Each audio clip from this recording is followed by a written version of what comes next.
Well, hello everybody. How's everybody doing? Can you hear me? Let me just turn my, can you hear me? Oh, I gotta change that thumbnail or that little facial cover, if you will. How's everybody doing? Yes, I know. I said, I got my coat sticking out of the closet here. I said you wouldn't see me again until Monday, where we're going to cover this week Gus Lamont, and I'm also going to add, is it Melody Buzzard? I'm going to do the tarot readings on both, and we're going to talk about those two cases on the live Tuesday, as well as anything new that may come up with Jack and Lilly, Sebastian Rogers or whatnot. But this came across my way yesterday, just as I was about a half an hour away from leaving my grandson's birthday party at my daughter's house. And there's no way I could wait. I had to bring it forward because, y'all, we may have found out who Uncle Larry is. And well, if you know, you know. You don't know, I will explain in a minute. It's gonna blow your mind. The mods, Krista, thank you for being here. Krista, the mods know. Hey, sweetie, thank you for being here. Nice. Thank you, all of you, for being here. Let me go in and acknowledge who's here. Do the YouTube things, please. I need you guys to help me craft tonight. After we go through everything I'm going to show you and a few other things, I want to send a video. I know the crime unit for the RCMP doesn't work weekends because the gentleman, the corporal that I was corresponding with, never responded. Actually, that's not true. I think one Sunday night he responded, but I don't believe they really work over the weekends. So tomorrow morning, I want to have a very clear idea. Hey, Donna, thank you for being here. I want to have a very clear idea of what we're going to say or what I'm going to say in my email, because the new corporal on the case, for those of you that are new and haven't heard me say this before, I should go back in and say hi to everybody, but let me just finish this statement. For those of you that are new, hi, there's 3 of you here. So happy and grateful that all of you are here. Do the YouTube things. It's going to be a longish live today. I'd say maybe 3 hours. But I'm going to get right off the top what I want to say about Uncle Larry. Now, it's going to take me, for those of you that may not know about my vision about Uncle Larry or about me as a psychic medium, I'm going to explain all that in a second. And I'm going to go through my theories, what I told the police, and then I'm going to show you what I've just discovered. Holy crap. Well, I didn't discover it. You guys did. Thank you to you guys, because between some emails that I got and some comments about my Durwood video, I think we have figured out who Uncle Larry is. And I don't know if Krista and Donna want to just drop a little like holy sugar, SHIT, in the chat, but it's going to blow your mind. It's going to blow your mind. Yeah, I literally went around last night. I've not started my meds again because I wanted to be not out of it and not feeling unwell for my grandson's birthday party, my grandson's birthday party yesterday. And then last night I was going through all of this and I was walking and I get kind of like, it makes me feel kind of woozy and like out of it as well as tired. So I just went around last night going, I can't fucking believe this. I can't. Yeah, Krista, holy Snickers is right, eh? Like I sent my mods what I found last night. And I've got and that's just part of it. So we're gonna go through the substantiation of everything, okay? Of what I saw, and we're gonna go through who the freaking Uncle Larry is. Who wants to, not including my mods, who wants to venture a guess on who he is and who he's, thank you, Barb, thanks. And Barb was one of the people that sent me, shit, Barb. But you sent me that just as someone else commented on my video. Who wants to guess who doesn't already know who Uncle Larry is related to. Anybody want to guess? Anybody want to guess? It'll blow your mind. It'll blow your mind. Do y'all know where I pinned? Well, let me go back. For those, yeah, yeah. Uncle Larry is Durwood's potential cousin or brother. So, Deborah, I'm going to go back and explain. No, not Tint. Durwood. Yep. I'm going to go back and show you everything because it's been confirmed not by one source, by two sources, by somebody who gave me the address and was saying, hey, this address, this house near Wong's that's empty, that's vacant, belongs to Durwood's.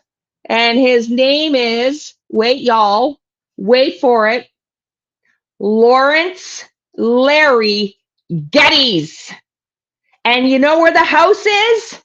Right at the fucking train track that I pinned 6 times. Y'all, the house is vacant. I am mind blown. So I'm going to show you all this right now. Okay, so for those of you that don't know, I volunteer with the Find Me group. I'm actually going to email Kelly Snyder of the Find Me group and see if he'll come on and talk to us about Jack and Lilly. So I volunteer as a psychic medium with the Find Me group. And I know, Donna, I know. It's unbelievable. And these visions that I've had in my dreams have been, it's my whole life. Yeah. Lawrence name runs, no, it's the first name is Lawrence. The last name is Geddes. First name Lawrence, last name Geddes. Durwood Geddes. Durwood's dad used to live there. It's now vacant. Now we've lost a few people already because I gave out too much. For those of you that want to stick around and find the proof out, holy crap. So I used to volunteer. Well, I still volunteer. I don't know why I said I used to. I still volunteer with the Find Me group. Actually, I have a case to do. I was going to do Friday night, but my neck was so sore I didn't. So I got to work on that. But Kelly Snyder was here. Thanks, Donna. Kelly Snyder was on one of my lives. You can go check it out for Sebastian Rogers, Uncle Friggin' Larry. Yeah, for Sebastian Rogers. And he was worked for the Secret Service, for the federal government. He's retired now. He came on and he told us his background. He's like the coolest guy ever. He has arrested and went undercover for 9 years and was responsible for bringing in a lot of the drug cartel in, the mafia. And, he had a really, really successful, I think he said 4,000 criminals he prosecuted and put into jail. And he came on and he was saying how he met a psychic or a medium one time along his career, and he always worked with them. And so when he retired, started the Find Me group 25 years ago, I passed my test in 2018 with 80% accuracy. All I had were 3 photos of 3 cases they had worked on. And yeah, I know, but here's the thing. I just found out Durwood didn't know he was related to Malaya, according to Justin. Okay, so let me walk through you. Be patient. Let me walk you through my theory and the evidence that substantiates my theory. So I've had my visions my whole life. Okay. And I got with Jack and Lilly and I called the RCMP. May 8th is the first day I called to report my vision. And that I did not think that was after the presser. I know you guys are saying they walked out the backyard. I don't believe that they're at the back. I think they were kidnapped. But the gentleman I was speaking with did not return my call. and for a day or two, I don't know. So I don't remember the exact date. I'd have to go back to my phone to see when he called. Then we've since then communicated multiple times via phone, email, and text. And I would send him information. He would forward it to the main crime unit, to the head of the crime unit or whatnot. Okay. Then so my vision was in my sleep. I had a vision of Jack and Lilly being walked away from, and it felt to me, and I told this gentleman, the officer, that I believed that the person at least was familiar with the family and or the home and knew that these kids maybe frequented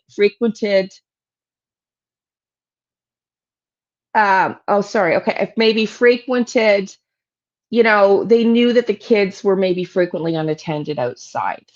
And that I believe they came in through the back. Now, that was probably wrong given the evidence with the car back and forth, but that the kids were taken and that my vision was in my sleep. I've been learned to kind of talk as I'm channeling whatever this vision was. I see them being led by a man, and I cannot see his face, long, dark hair, thin. He was tiny. He was wearing like a neck shirt. It was like off-white. It was full of coffee and cigarettes and dirty. His hands were full with mechanic's grease, and he had big baggy jeans, and they were hanging off of him. And he was holding Jack behind him. All I could see his arm, his back of his head, and then I could see Jack and Lilly behind Jack. And they were walking on a diagonal towards the lake from their home.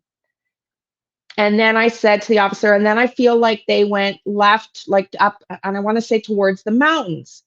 Well, turns out left from there is the pipeline towards Wong's house, which is higher up. Okay. You said once I believed that the evidence or proof was right in front of us. I don't know if you're talking about me. So anyways, that was my vision. Okay. Then do you remember Durwood was on a live, and then I was getting more information and I was communicating it with the officer, and he asked me to do a few jobs for him, and I did, and got some evidence together for him and sent that off, etc. And then I had a second vision. I think this was on the live, where was somebody that looks exactly like Wong, bursted into the trailer, slamming the door open. Malaya was standing there with him, and he showed an invoice, and he was angry with Malaya. So I was trying to piece together, because when Durwood came out on one of his lives and said, I came out from behind my barn from working on my toys, every freaking hair on my body, my whole body stood up. I sent that also to the corporal, because he knew I had described the gentleman with, and we actually talked on the phone about that one, I'm pretty sure, with the greasy hands. And it was like, OMG. And Durwood was very sketchy, in my opinion. I called him out at the beginning. I actually had to block him off the channel here, because he came at me because I was calling out his bullshit when he was on It's Crime and Shade at the very beginning, saying, I don't trust this guy. Like, I don't trust him. And now other people are starting to see through his holes and his stories. So now, okay, so I had the second vision of Uncle Larry. So I haven't even finished that vision. The guy walking with Jack and Larry, I asked little Jack, who are you with? He says, Uncle Larry. I said, I got goosebumps. This was May 7th or 8th, because I called it in May 8th. So it would have had to be May 6th or 7th, probably 7th. So I said, Uncle Larry, and actually I couldn't tell if it was Larry or Jerry. Okay. And I said, where are they taking you? And he said, Uncle Larry or Jerry's barn. And I asked my guides to please validate, was it Larry or Jerry? And the left side of my body friggin' like vibrated. So I knew it was Larry. So even when I spoke with the RCMP officer, I could tell he had either trained or was aware of how psychics work, because it's about not the vision being incorrect, it's about my interpretation of it. And so he said to me, was it their real Uncle Larry? I said, I don't know, but they did not appear to be afraid of Uncle Larry. And he's got goosebumps. And then he said, and was it a real barn? And I said, I don't know. But the grass surprised me in my dream, because the grass was more like farming hayfield and not all these trees. Well, now we know the pipeline is shorter grass and, maybe strawy looking or whatnot. Anyways, I was given the vision of Uncle Larry twice, not once, twice.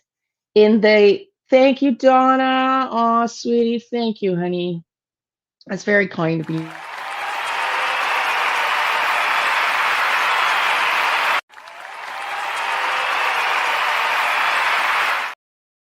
Thank you. So let's get back to this now. So now I'm going to tell you what I pieced together over the months, my theory. Okay. Yes, Donna, thank you. 118 of you in here, please do the likes and shares. I'd appreciate this. This evidence that I'm showing you tonight will be given to the RCMP tomorrow morning. I will be sending it over to them. And now I'm not so sure if the kids may not be alive and extremely, extremely close to their house. So we're going to go through that tonight. Because I'm going to show you why I come to that. I'm not sure if they are alive or not, but I am starting to wonder, because if y'all remember Friday, I first told the police they were alive when I first spoke to the first corporal. And then I started to get the sense, I got goosebumps. Well, maybe they're alive then, because that's usually my validation. And then I started to wonder, and I also pinned that location on my live and sent him that location, which was close to the train tracks, which is also right where this house is, y'all. Unbelievable. So I said at the very beginning, at the very get-go, before anybody else did, I believed Malaya was afraid of Daniel. I believed he was abusive. I believed they were high that night. I told yes, Donna, yes. We're going to go through it. We're going to go through it. So I said I believed he was abusive. She was trying to get away. That has now been validated right by Daniel himself. You're going to hear that tonight. Okay. And I said there was drugs going on in that house, and that came out to be truthful. I said they were kidnapped, in my opinion. Now we haven't found them. Yeah, I'm going to show y'all in a bit. Just be patient. And I can't, everything I have been saying, not everything, a good proportion of my theory has been coming to fruition to be truthful. Okay. So my theory was this. We know now, and I said it at the time, I didn't know why Malaya was afraid of Daniel other than abuse, and I felt there was drugs in the house, but I also felt she was high. I still stand by that to this day.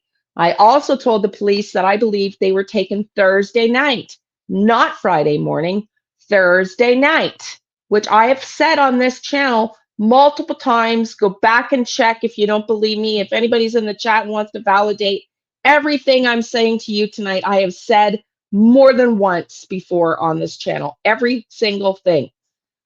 So thanks, Donna. So now I think what happened was Janie and Durwood, I said this before it was confirmed, know each other. Okay.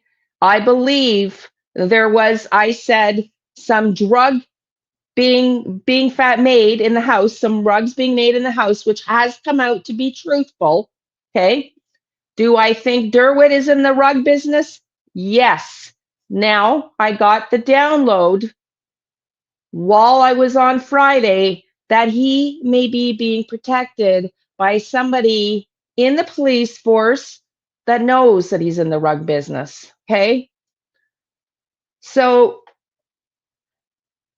my theory was, and Daniel, you're going to hear tonight, said they asked Derwood to intervene 2 weeks before the kids went missing with Malaya because Malaya wanted to leave him. You're going to hear this right out of Daniel's mouth if you haven't already heard it on DT's channel.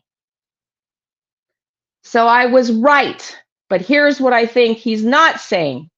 We have CPS, we have a meth head dad. He stops making his tax filings, so now we have no more money coming. I think Malaya was scared to death of them. I think Belinda, who says they didn't know where they lived, thinks she could have figured it out if she wanted to in that small community. I think they were all afraid of Janie, Earl, and Derwood because they run together in the same business circles, in my opinion, in the rug business. That was my opinion then. It still remains my opinion. Malaya was speaking out, and Derwood said it on Sunny's Live that Malaya was starting to say crazy things about the family. And Malaya was going to rat the meth business to the family because she needed to save her kids and herself from CPS investigations. And they were already investigating. So Daniel, and Derwood and Janie make a plan together because they wanted to threaten Malaya with the kids so she would shut her mouth and not come out and speak out against them with the rug business. Then something went wrong right out of the mouth of Derwood himself.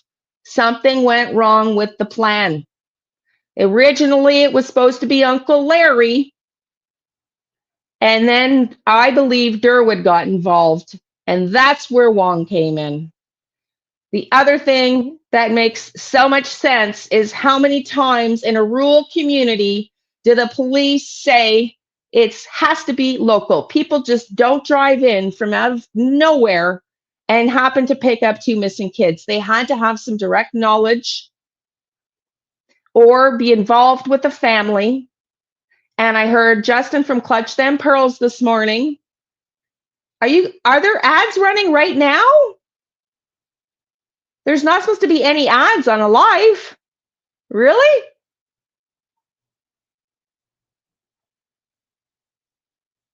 Shit. I'm sorry, guys. I had no idea. I'm sorry, Shelly. Shoot. How do I fix that? There's not supposed to be any lives, any ads on a live. Okay, let me see if I can go in and fix it while I'm talking. Let me just go in. So anyways, then I think it got gnarly. And that's why I'm not sure, because they did not think it was going to go this big. It was not going to get this public, and they had to cover their asses. Okay? There's a lot of things that were being said too that makes so much sense now. I just re-listened to Justin's Clutch Them Pearls live last night. We're going to listen to the last hour of it because it's quite relevant. But he also just said 95% of kids that go missing are related to the family, right? And have relations or knowledge of the kids and the family. There's some sort of connection there. So this was not some guy that randomly showed up out of nowhere. So that's my theory, that Malaya was planning on leaving, that she was tired of the meth. She was afraid for a long time and still is of that family. And you're going to hear proof of that too tonight, that she is afraid of him, that she's reported him to CPS for fear of him. Okay. And I'm not saying that Daniel killed the kids, and I've never said that Daniel killed the kids, but I have said that I believe, no ads on your end. Okay. Thank you, Vanilla. See, that's so weird. But I have said that I believe Daniel was offered an opportunity and by Durwood and Janie, and that he maybe didn't realize he's absolutely responsible for abuse and neglect, and Malaya probably neglect. I think he's aware now, if he wasn't, of exactly what's happened, and he himself will say they're not in the backyard. They're not in the backyard. No, they're not in the backyard, but they're not that far. They're not that far, which is so curious. Not on yours either, which is so curious as to why he's trying to divert and Durwood to the United States, out of the country. Don't look here. Don't look close to us. Okay, let's get into it. Oh, and the other thing, Cindy, I heard that too, that Cindy's suing CPS. Yeah. So, well, this is the thing. How often have CPS dropped the ball? Or I don't know what it's called in the United States, but it's unbelievable. So also, then you have the vision I had of the guy slamming through the door, and I described him to you, and I said to you, it'd be almost like Harry, Prince Harry with the beard, redhead, but chubbier and bigger, right? And then I see on DT's live a picture of Wong. Holy smokes. If you haven't seen that, go back and watch, because Wong is my second vision. So Uncle Larry and Wong and Durwood and Janie, in my opinion, are involved. And Daniel either partook in the first part where they were going to take the kids, nothing would happen to them, but it would threaten Malaya, so she would quiet her mouth down about the rug business going on, okay? And you remember the invoice? Yeah, exactly. And that went sour when the case blew up and too many eyes were on them. Something had to be switched. And Durwood himself has said that plan changed. I've heard it come out of his mouth when he was on A Crime and Shame. So now I'm going to show you the evidence that came in that now says Uncle Larry in my vision is the house next door. I'm going to drive you through a channel that shows you a girl that lives locally driving from Daniel's house to that house that's owned by Larry Lawrence O'Grady, or yes, Durwood's relative. That black house right before the train tracks, the one I pinned 6 times and sent to the RCMP. Now, my only question is, and I'm going to show you a video, looks like somebody may be living in that house. The only question I have that doesn't make sense is why the dogs have not picked that up. We also heard that the RCMP said in one of the news articles that one of the neighbors refused to allow the dogs on their property. I'm wondering if that is the one. I'm curious if that would be the one. So let's go on. I'm going to show you, I'll show you the text that came in. I'll show you the text that came in. Oy, oy, oy. And then I open some emails. And then I researched all night. And so what we're going to watch is a validation of this text, among other things. So on that video, this is me talking about Durwood. Okay. Last night when I took this picture, I was at my grandson's birthday party. So it had been 7 hours prior to when I took it, which was, I took the picture at 9:01 p.m. And it says, there is also supposedly a Lawrence Geddes Larry that owns 1373 Gerlach property right beside the train tracks It might be important in my opinion. Thank you. Rachel Phillips, my dear, if you are here, please come and say so, because I'll let y'all read it. I don't know if this screen is showing backwards. Let me know.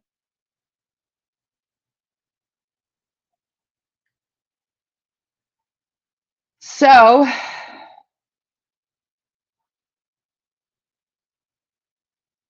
oh, really? Okay, you could see it? Okay, good. So then I get my email, and Barb has sent me a video. So we're going to play that. But first, Donna, can I play, because we're going to get into all the evidence now, backing all the things up that I've just said, and a couple other things. Can I play the song that you created, that you wrote for Jack and Lilly? We'll start that off, and then we'll get into the, okay, thank you, the evidence. So Donna, Whispering Winds, our mod here, made this song for Jack and Lilly. And get your Kleenex, because it's a tearjerker one. And we'll play it. Thank you, honey. And then I'm going to start showing you all the evidence. In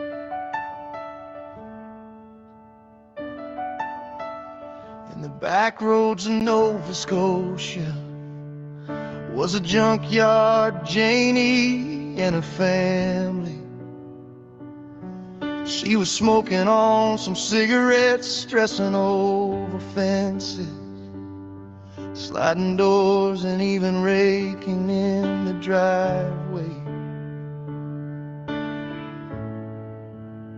Little children, they run wild and free around here, driving me even more crazy. Jenny in the RV, Daniel in the shack, Justin on the four-wheeler, never looking back, Malay on her phone.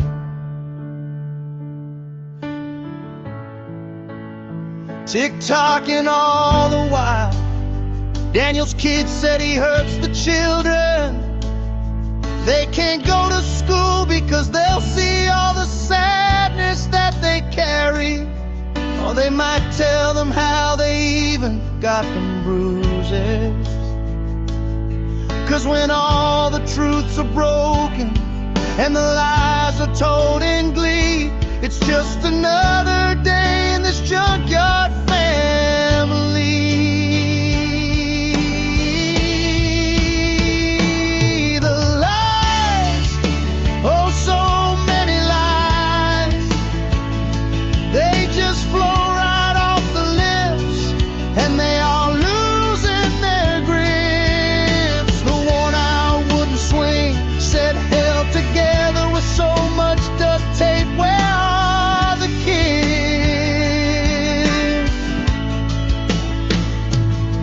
They are missing and need their justice.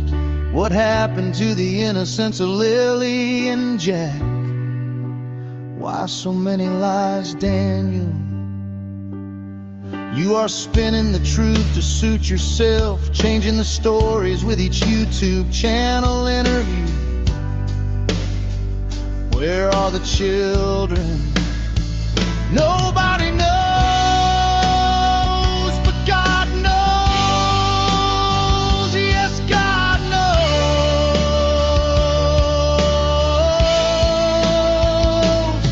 We just wanted to be loved, to feel safe and have fun.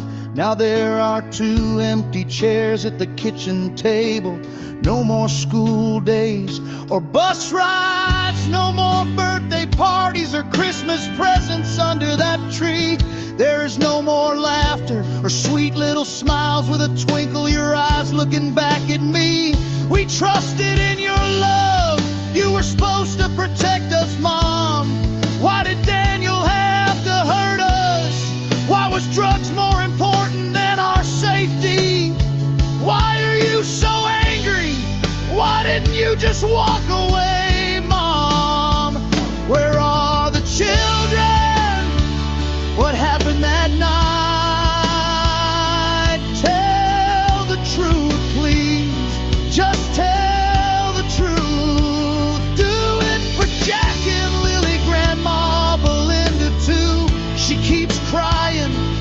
'cause her heart is so broken, and mom isn't even looking for us. Why so many lies, folks? Why so many lies? RCMP, please step up, do what's right for all the missing children. Stand for something like integrity, honest, we and above all else.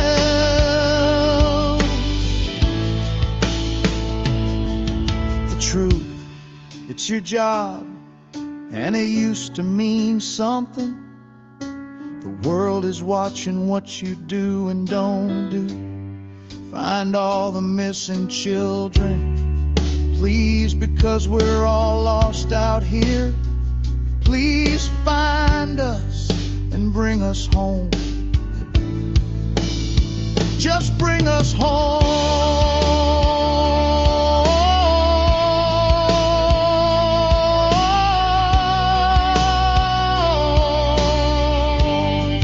There are so many like us lost out here. We're all just lost out here.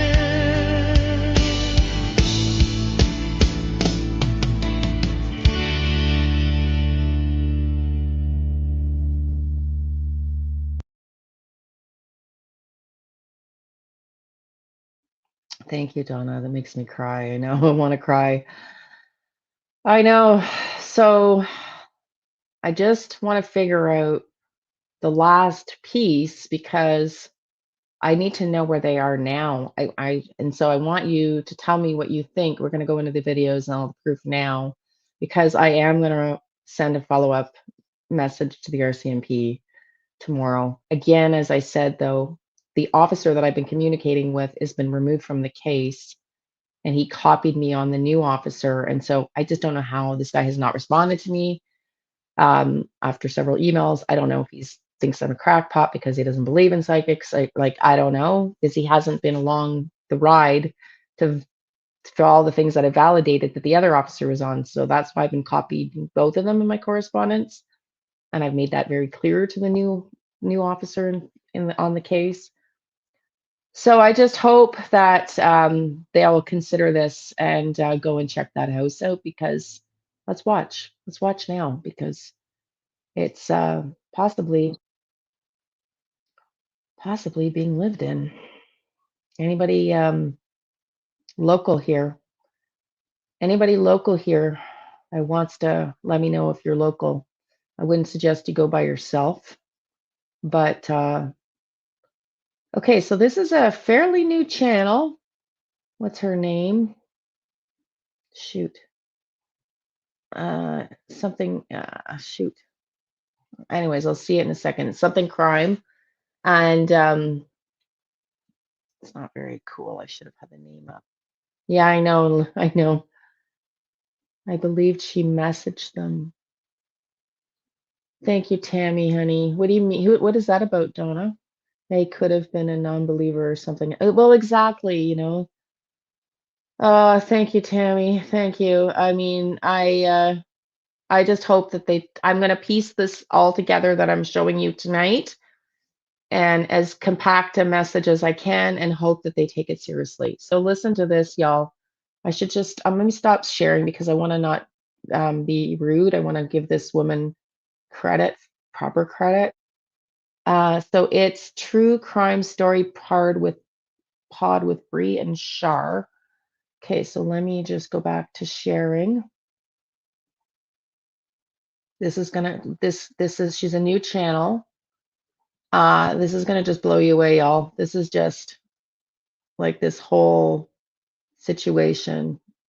And it's like, the more I think about it, the more it just makes sense too.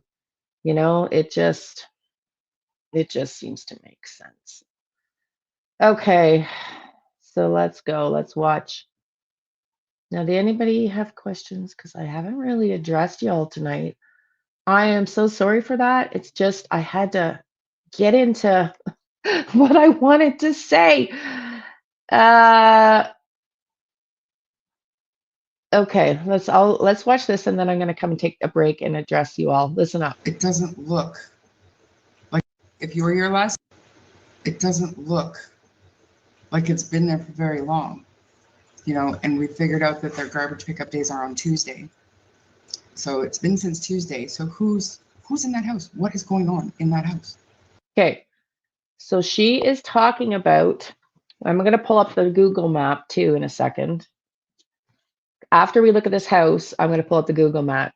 This is the house that I'm pretty sure it's the same house. I haven't confirmed it, but it's one of the houses right. And you're going to see the drive in a second, how close it is on the way to the train tracks. So I'm pretty sure, as far as I know, there's only one house beside their house and the train tracks in that direction. So I'm pretty sure it's the same house. If there's two houses, then maybe it's the second. But what was I going to say? So let's watch this. Let's get into it, says Deborah. Yeah, let's get into it. Watch. She is seeing the girl that's coordinating with her. I just want to give you the backstory. Somebody she knows is local and has been driving by this house. And she sees new fresh garbage. And so they're wondering if someone's living there. Now I found out, apparently, rumored, Durwood is living there right now. Let's watch. Yeah, thank you. There's someone staying there. There has to be. There has to be, Wade. So is there a way for me to, I don't even know if I can zoom in to see, but it looks to me like a pizza box and then just regular trash. I mean, I think it'd be a little bit weird if we zoomed in and tried to figure out what was in the garbage. But obviously somebody is there. And Daniel told me that nobody is there. The house, the lights in the house are on a timer. And this truck Daniel told her. Therefore, Daniel told her. She's been coordinating with Daniel and talking to Daniel. And Daniel has confirmed this house is owned by Durwood. Keep listening. A year, and they just leave it there to deter people driving by from stealing anything, to make it look like somebody is there, right? And I have it.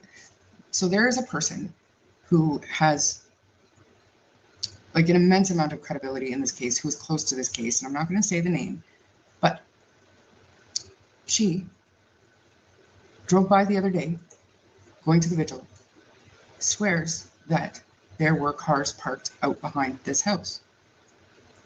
On the way to the vigil. So, okay. Pizza boxes go to compost here. Okay. I want you to listen to a few things that I'm pointing out, because I'm not so sure this is not more important than just an empty house. Okay. I'll leave it at that. She drove by on the day of the vigil and there was a bunch of cars behind this house. That was also Jack's birthday. Yeah, I don't know. Rogue, thank you. Welcome back. The truck must not run, but here's the thing, you guys. I don't know that that's a fact either, because thank you, Rogue. Yes, ma'am. Just gotta find it. This here. Now also, y'all, look at the barn. And I'm so sorry, yes, ma'am. What was in my vision about Uncle Larry's barn? This house, I believe, is the one owned by Lawrence Geddes that Daniel has confirmed is owned by Durwood. Well, so Durwood or his brother is rumored to be vacant and have been vacant for the last year. Has also been rumored that Durwood is staying there now and that Durwood's father died here. It's also the next house next door. And there's a barn. And there's a barn on the property, y'all. And there's a barn on the property. Keep listening. You didn't want me to use your name. I'm getting used to it. Where the hell did it go? This one here. 100. This one. I don't know, Deborah, honey.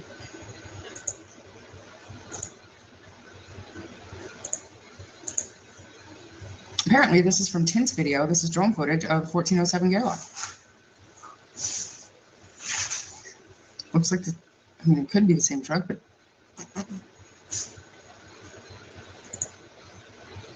truck looks awful clean and tires pumped up. Wouldn't be sitting for a year, right? And so Daniel told her me like like the growth of grass underneath it doesn't look Daniel told overgrown. her that this house is Durwood's.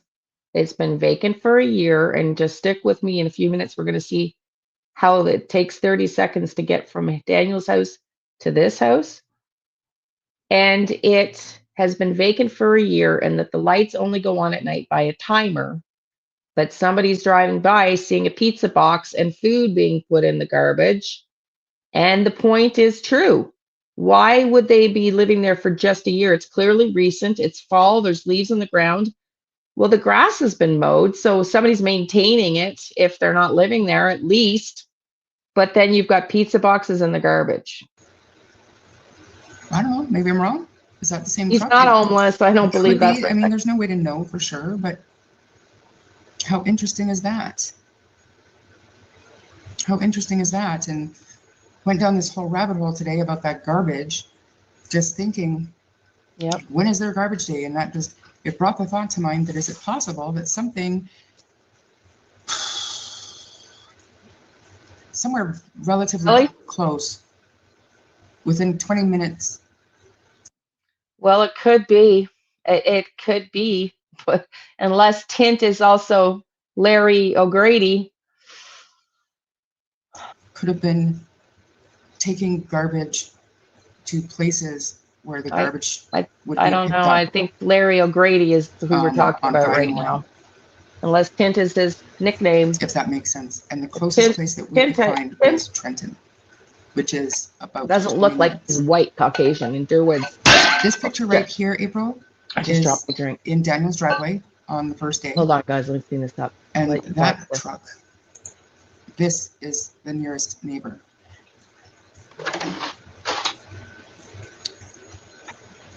There's no, I'm asking that question. I'm asking that question because for some reason this house is abandoned, okay? And we know that this house belongs to the Gettys family. So Darren's cousin owns this house, but it has been abandoned for a year. And according to Daniel, this truck is parked here all the time, and the lights inside are on a timer for just passersby to think that somebody is actually living there, to deter them from stealing anything.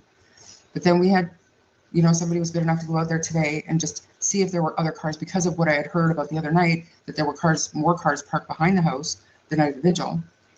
So I just wanted to know if there were cars in behind the house that we couldn't see on the Google Earth or the video that my friend took. I wanted to see if there were cars there. So she went out there and she took these pictures, and lo and behold, there was fresh garbage bags out in the, and I don't know about where you guys are from, but where I'm from, if I put my garbage out like this on the lawn waiting for the garbage man to come in 4 days, that garbage is going to be ripped to shreds by raccoons, by coyotes, by whatever. That's what I was wondering. Is Darren staying there? Because we've all heard that he's homeless. Not homeless, he had a friend letting him stay somewhere, but I don't know. I don't know what to think. And that's why I wanted to talk to you guys about it. Because I don't know what to think. Just so that I can show you again. For people that missed it yesterday, I'm not going to share the audio today. If you know, you know. I'm just not going to share the audio today. But this is the tour of Lansdowne.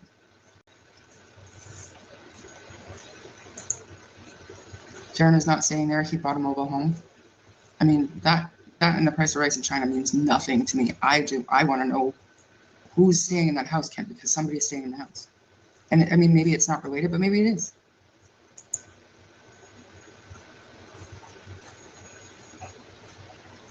So here we are. This is the Gerlach Road that he's driving down, and he's just kind of trying to show us how few and far between the neighbors are. And when we get up to, it's on the other side of the street. Come in. I think he just passed it. Gosh darn it. Oh, no. He's coming up on 1407 Lansdowne now.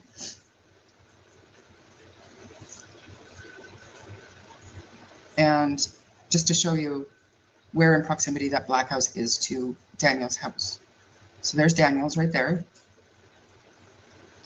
And I think you might drive 10-15 seconds to get to this black house. That's the closest neighbor, like on the road that they have. So the black house looked well kept.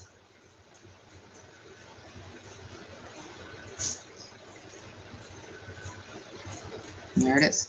So you see that was maybe, 15 seconds of drive time to get there. So it's pretty close. And like I said, the reason why I went down that little bit of a rabbit hole today is strictly because of the garbage bags. For a house that is abandoned and nobody is staying there, cars were seen there the other day, and now this fresh garbage is there. And I mean, it did take me a little bit sideways, wondering if, would that be something that could have happened with some evidence to have been dropped in dumpsters and stuff in areas where they knew garbage pickup was Friday sometime. You know what I mean? You think they're different trucks? They could be. Well, someone moves out, if the lawn is all mowed, if it didn't move, it would be all grass growing under. Correct. That's my point. Okay. So we've got 6 videos tonight. We're done video 1. I'm going to go and see who's here. I want to go to Google. Did you see how close it is? Did you see how close it is? Let's go to 1407 Gerlach Road.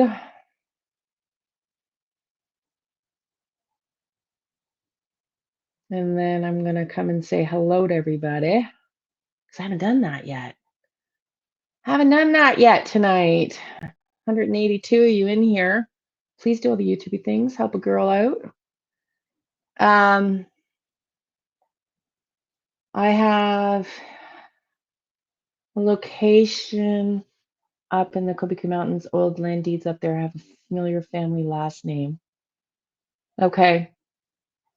Yeah, and that's so strange that Durwood and Janie's family own most of the land in the area, and they live, at least Janie, in squalor.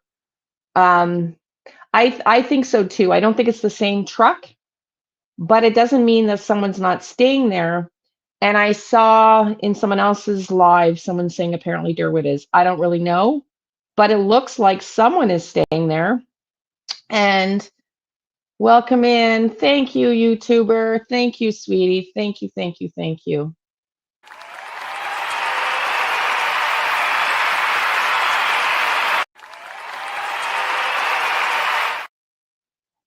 Thank you. Oh, Rogue, thank you. You guys are awesome. Thank you. Thank you. Thank you.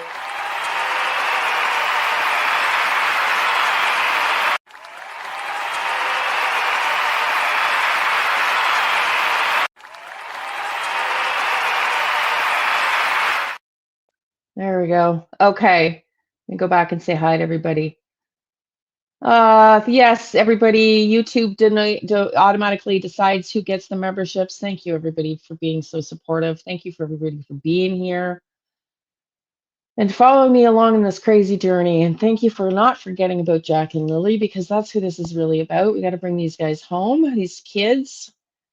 And so, yeah, let's just go and look and see what Google has to say. I'm going to see if we can do I should have had this. I should have had this a little bit more ready before, eh? Street view. Oh, shoot.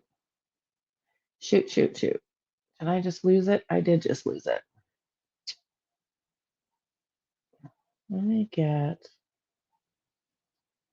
Should we get Google Earth?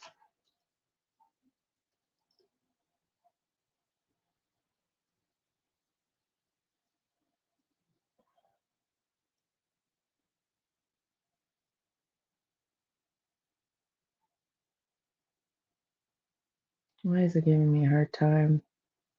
Okay, well, we won't do Google Earth. Let me just. I wanted to go and do Google Earth. So she drove down the road, right?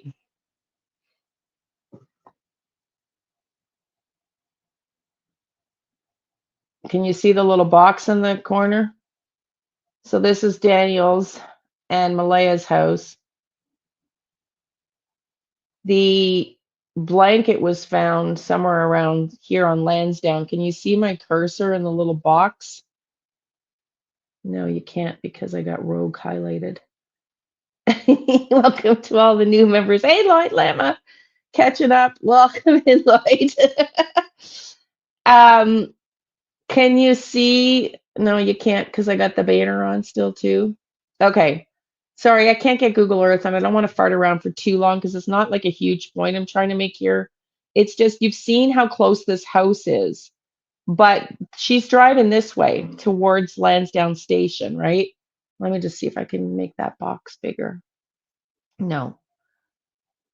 But the blanket, so they live here and this empty house is somewhere here, which is where I pinned right on the corner. I do want to get onto Google Earth. Let me pull my phone up on Google Earth because I do want to see if there's more than one house there. I'm going to try it again. Try it again because I did say I would do that. And then I want you to,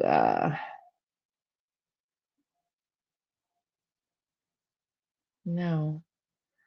Why is it giving me a hard time?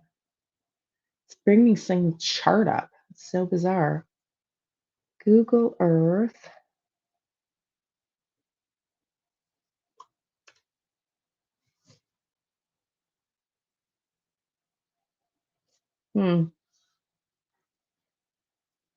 There we go. There we go. Okay. Are they trying to make it like a user pay or something? Because their wall looks different.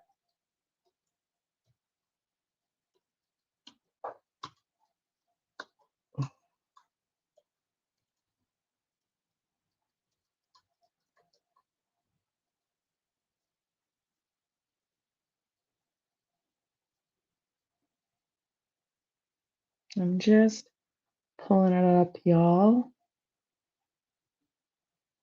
Let's pull it up.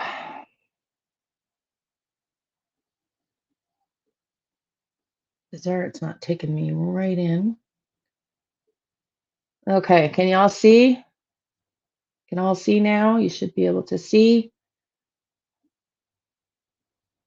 So, see if we can get the street view. God, I feel like my brain has just lost my ability to navigate Google Earth. Like I haven't been on here in a couple of weeks. It's so bizarre. Can we get close enough in to see? So there's their house. I said that I told the police that I thought they walked out through a clearing here along the road. Now, why there's no footprints? Well, Janie was raking. It's the only thing I can say. Along here, connected here, we're walking towards the lake and then somehow went this way toward the mountains. That's what I said to the RCMP. And I've been on a few lives talking about this in here. And then I pinned for some reason, where was it? Right by the train tracks, a house in here, I think it was, somewhere in here, right by the train tracks. And I don't know why that kept coming. I didn't know why that pin kept coming up multiple times. And I said to the police, I thought that person knew their way around and was using landmarks and that we were making their way to the clearing. And they walked the kids a little bit. At some point, the kids were picked up by ATV. Now that doesn't follow the evidence with a car going back and forth in the front. So I was wrong about that because it seems like, according to at least the one neighbor and Wong, they were going on the road. But let me just get in here. Let's just see. There we are. Is this the house here? Can you see it? Right at the corner. There's the train track. There's the road. This be the house. Look at, can y'all see? Let me go back into the chat and see. Yeah, 6 times or something. There's a hot spot up behind that black house, if I remember correctly. Yes, that's the one I'm talking about, where I pinned 6 times right on the corner there, and I couldn't figure out why. And this is Sturwood O'Grady's house, or his relative's house, Larry Lawrence Getty's. house, Larry, and the barn, and there's a barn on it. And I would be curious because I heard that the RCMP said one of the neighbors wouldn't allow them to search their property, and I would be curious to see if it was this property. Because now that we know somebody is potentially living there, I'm just wondering. I'm just curious. I got my ears ringing now. That's interesting. So yeah, so according to Google Earth here, depending on, I don't think anything, I think it's safe to say, I would normally not make this assumption, especially as a realtor, but I think it's safe to say that there's been no new construction on Garlock Road. If anything, there's more abandoned homes than new homes. So on Google Earth, this is the only house. And there was something about that house that I kept wondering about. And when they said to me that the neighbor wouldn't let them search, I don't know if I said it here or not, but I had a feeling it was this guy right here, only to find out it's Larry Geddes that owns this property. Uncle Larry Geddes. We just heard it out of this woman's mouth. You will hear it out of Daniel's mouth himself in a second. Admit it, that Durwood's family owns this property. And apparently it's under the name Larry Lawrence Geddes. And you can see here, according to Google Map, this is Jack and Lily's house. It's the only house on the road before the train tracks. The boots were found somewhere around here, I think. I'm not exactly sure. But I think one of these homes here is Wong's house. One of these homes here is Wong's house. Y'all. Well, Donna, this is what I want to know, because the only thing that I'm curious about is whether those kids are living under that barn. Because you remember when I was first pulling cards on this case, I kept getting, and I told the first officer I spoke with, the same guy I was coordinating with, back and forth. I got goosebumps right now. I got goosebumps on my body all over right now. Whew. That I saw power running underground. Do you remember that? An underground ring. Oh my God, I got full body goosebumps right now. Under that barn, I'm not so sure there might not be a tunnel under that barn. I'm not so sure there might not be a tunnel under that barn. And so it dawned on me at the vigil, with the cars being seen behind on the vigil, if Jack and Lily are there living under the barn in a cavern or a cave or a tunnel under the barn. Okay, thank you. Thank you, Mary Jane. Thank you. Then would the dogs pick it up? And what were they doing behind the home where Durwood's family owns, the Geddes family owns, that's supposed to be abandoned, that clearly has somebody living in it on Jack's birthday on the day of the vigil? Is Jack and Lily alive and living under that barn underground? That's the only thing that sounds crazy, but it's the only thing that I can make sense of right now between all the other visions and validations that I've gotten. And that I said at the very beginning, there was some power line underground to a rug business. And that would mean the dogs maybe couldn't smell them. I also was given, I told you this, I forgot about this vision.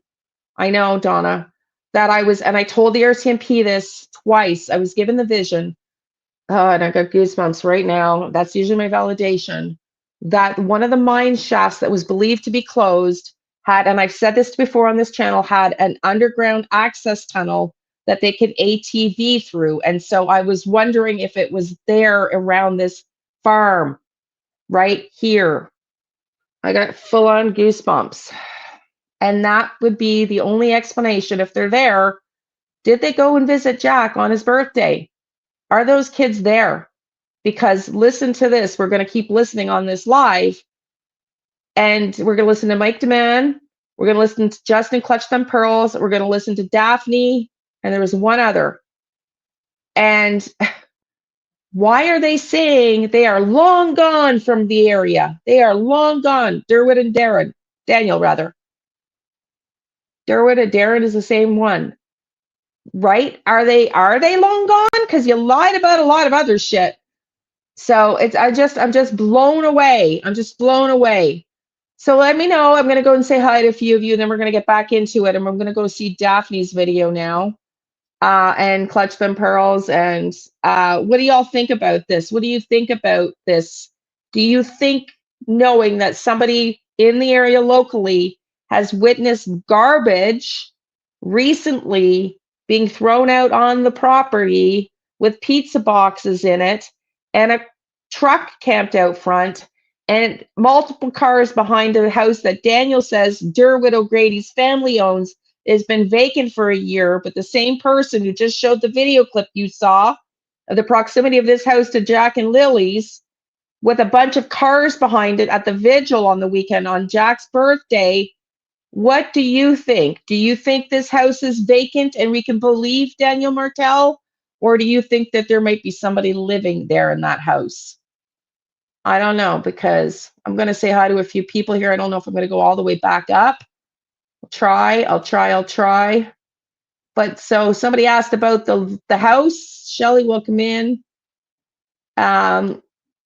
So the thing is, Donna, closer to you, Donna, you're going to hear this in a minute, because Justin from Clutch Them Pearls was saying that Derwood said he didn't realize he was distantly related to Malia.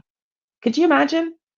Do you imagine that he assisted and abetted, in my opinion, if I'm right, in the kidnapping of these kids to protect a rug business, in my opinion, or something sketchy going on? And then to find out that he's related to the kids, and now we wonder why the plan might have switched? Oh, I don't know. What do you think? What do you think? Welcome, sweetie, in my baby's army. Nice to see you. Snow Feather, I think I said hi to you. I'm not going to get to everybody. Rachel, nice to see you. Wendy, Tammy, Krista, Blue Heron Delight, Gypsy Rose, Donna. I think you guys are doing a good job of saying hi to everybody when they're coming in. Barb, nice to see you. YouTuber, if I missed some of you, I'm sorry. Deborah, Tammy, sorry, everybody. And all of you in the bushes too. Welcome, Belinda and Sutherland. My baby's army, thank you. What do y'all think? Do you think I'm crazy, or do you think I'm onto something, everybody? Wendy, welcome in. Welcome in, Carol. I've probably missed some of you. I'm sorry. Just trying to get to the bottom. Wendy, I think that's a different Wendy. Maybe not. Rogue, I think I said hi. Vegas, nice to see you. Carol. Yes, ma'am. Nice to see you. Everybody that's in the bushes and hasn't commented, welcome in too. Please do all the YouTubey things. Corinne Danielle, nice to see you. Catherine, nice to see you. If I've missed anybody, I'm apologizing in advance. Carol, probably say hi to you more than once. Shelly, Deanna Sanchez, so nice to see you. I think I said hi already, Vegas. I think we're almost caught up. Vanilla, nice to see you. D White, nice to see you.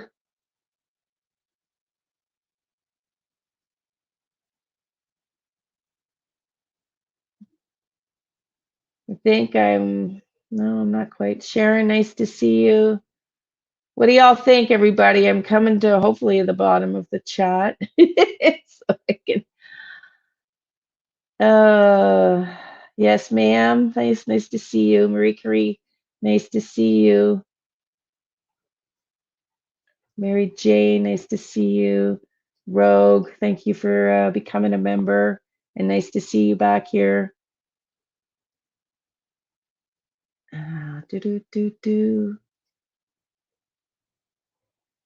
Emad and Faye, nice to see you. Welcome in, everybody. Spare time. Nice to see you. Nice to see you all. Okay, I'm gonna head to the bottom. If Daffy Duck, nice to see y'all. Or dog, rather. I said Daffy Duck. Accept my apologies, Daffy Duck. Okay, I'm gonna head to the bottom because I'm never gonna get to the bottom if I don't. And if I missed you, I'm sorry. Make a comment, another comment, and hopefully I'll catch it and be able to say hi. Okay. So Barb says very possible, but it's a big crime doing that. It sure is. It sure is. But I mean, it's already a big crime unless those kids walked out on the backyard on their own, which I don't believe. If you believe it, that's totally your prerogative. I don't think very many people at this point believe they walked out on their own. Totally possible. But anything other than that, it's a big crime anyways. It's a big crime anyways. Okay, let's get into the next video for tonight.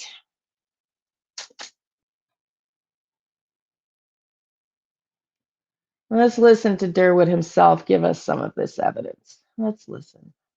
Gonna listen to Mike. To Mike. Damon, I think is how it's pronounced it, Krista. Okay, Damon. I know exactly what happened to the kid. What's their names? The kids are alive. The kids are alive, okay. The kids are probably not in Nova Scotia now, but the kids are safe. So where are they? Far away? The kids are being taken care of by, I'm sure, by Malaya's native people. Okay. Yes, Donna. Notice the qualifier. They need to tell us, I'm sure. You're not sure of anything. My number one goal, if we could get those kids back alive. My number one goal, if we could get those kids back alive. It's a very odd comment. My number one goal, if we could get those kids back alive, what'd you do with them, Durwood? What'd you do with them? I think Durwood didn't have a hand in it. He paid other people to do it. That's just my opinion.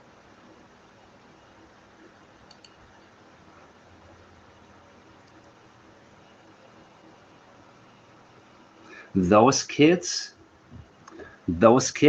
yeah, get them back alive?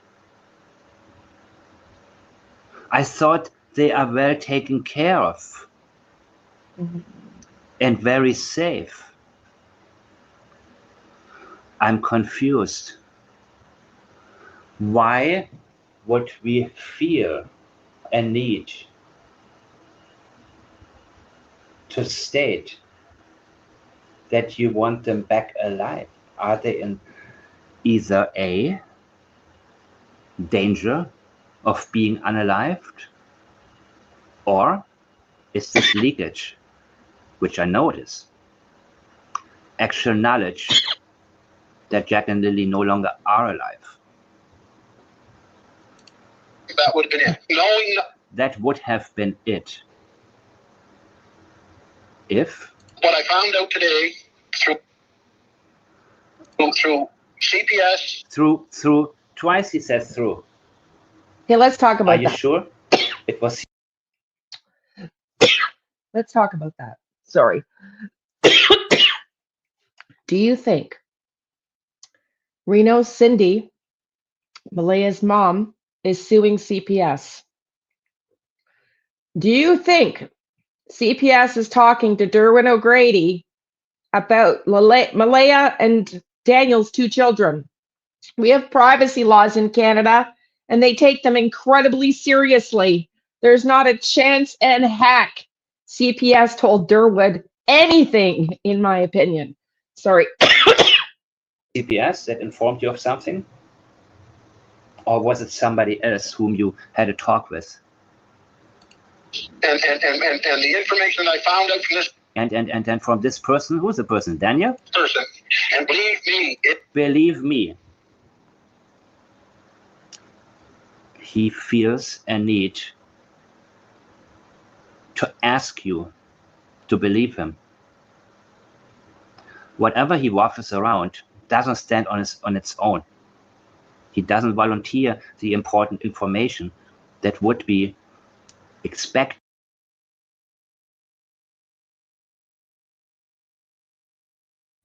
Thank you, Tammy. Thank you.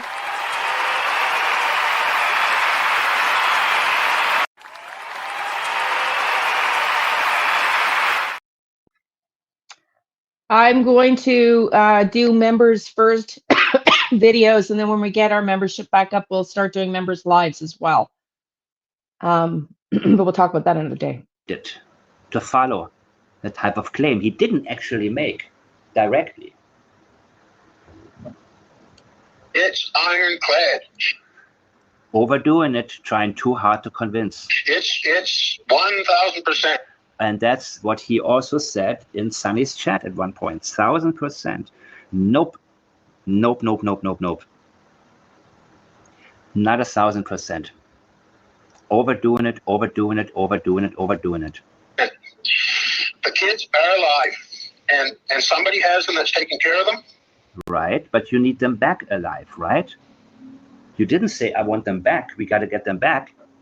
You said, get them back alive. So you're contradicting the claim that they are taken care of and that they're doing well. Meadow is in custody of CPS. That's true. And they're going to decide where Meadow goes. Jack and Lily, I'm telling you. I'm telling you, okay. Too much, too much, too much. Just tell me about Jack and Lily. That's who we're interested. Don't switch your regular pattern when you're telling the truth. When you're stating Meadow is in CPS custody. There was no exaggeration. There was no flowery talk. There was nothing else that he felt the need. And we know that's true, right? We know that's true, that Meadow is in CPS custody. To attach to this. And all of a sudden, this is going into storytelling mode. I'm telling you. Yes, you are storytelling us something that you're making up. They're alive, and I'm... You already said they're alive. You said actually 1,000% alive. And now he qualifies. And I'm sure, you see, he doesn't know. He wants it to sound as if he knows, but he's unable to let it stand on its own without finding enough experiential balance, if you will. I don't know if they're alive or not. That's the thing. I'm sure. I don't know Whenever yet. somebody says, this is a fact, I believe it's the truth. It's not, guys. There's a very low chance that it's actually true, because you would say, I don't know what happened. I don't think I know what happened. Or he didn't do this. I believe he didn't do this. Or another one. I didn't kill my wife. I know I didn't kill my wife. Certain things, you just let them stand on their own. And you report them as facts when you don't feel the need to convince or tell us a story. Is it? Because what is it?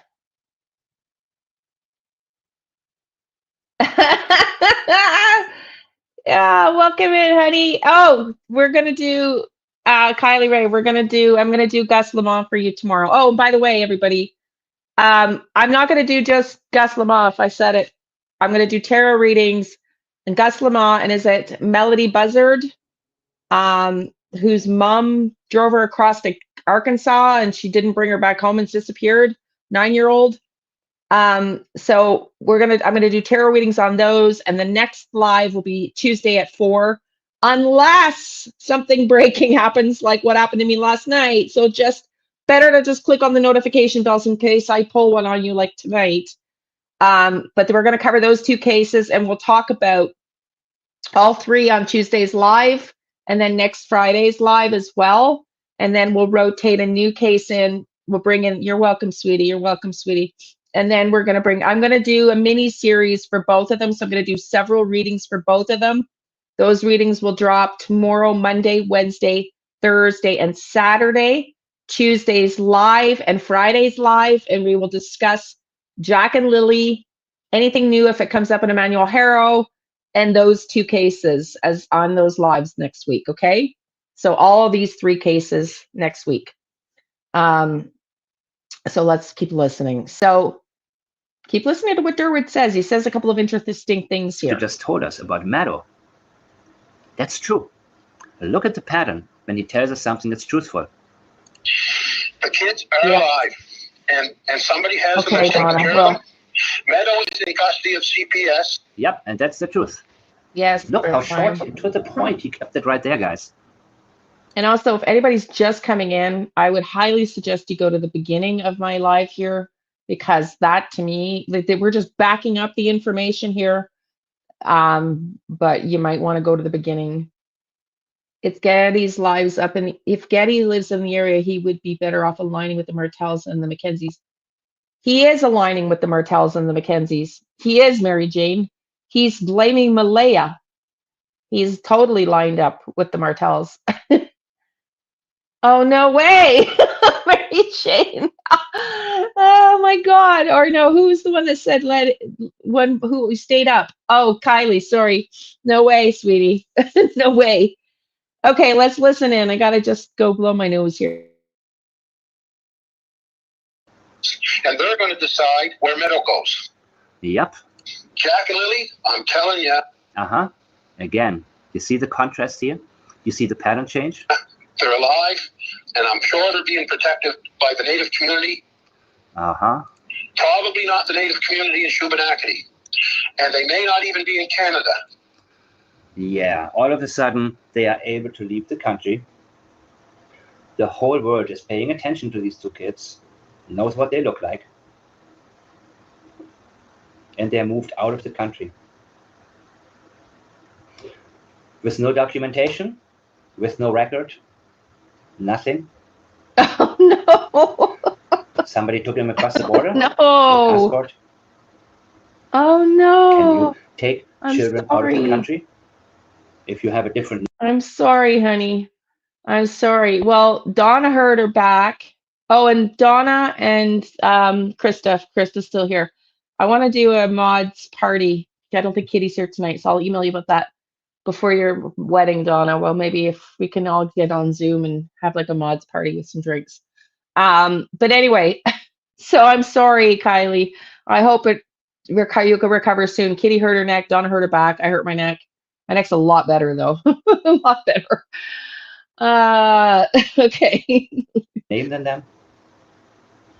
Who took them? Who took them? Nothing. He is only trying to plant seeds, looking as far away as possible from where the children actually had last been seen. Hey,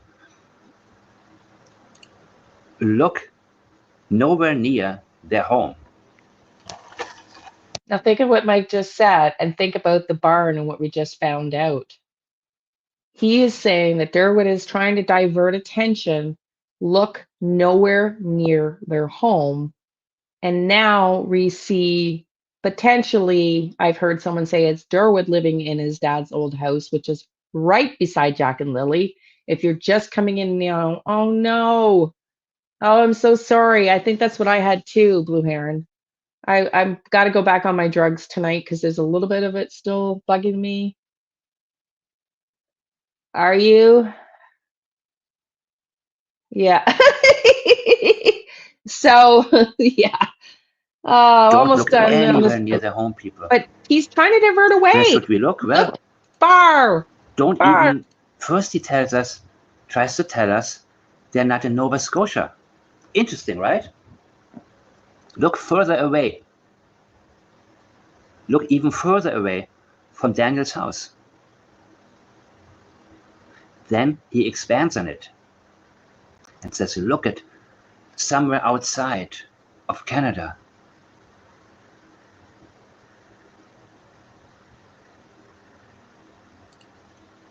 You see, outside of Nova Scotia is not far enough. And it's very, very interesting that Daniel early on tried to tell us, look at New Brunswick, Prince Edward Island. Look that far away. When did Daniel and him first start talking? That's my question. Now, that's what I know, and Let's see what he knows. And they may not even be in Canada. No. Now, that's what I know. No. Wow, they may not be. I just said that. I got that download. No, I didn't see that. Can you send that to me again? Did I respond? Because when I was doing the live on Friday, when I was doing a tarot reading, I said out loud, I just got the intel that Derwood might be connected with law enforcement, which is why they're not necessarily, I don't know, like, I don't know. We're the crippled crump this week, no kidding.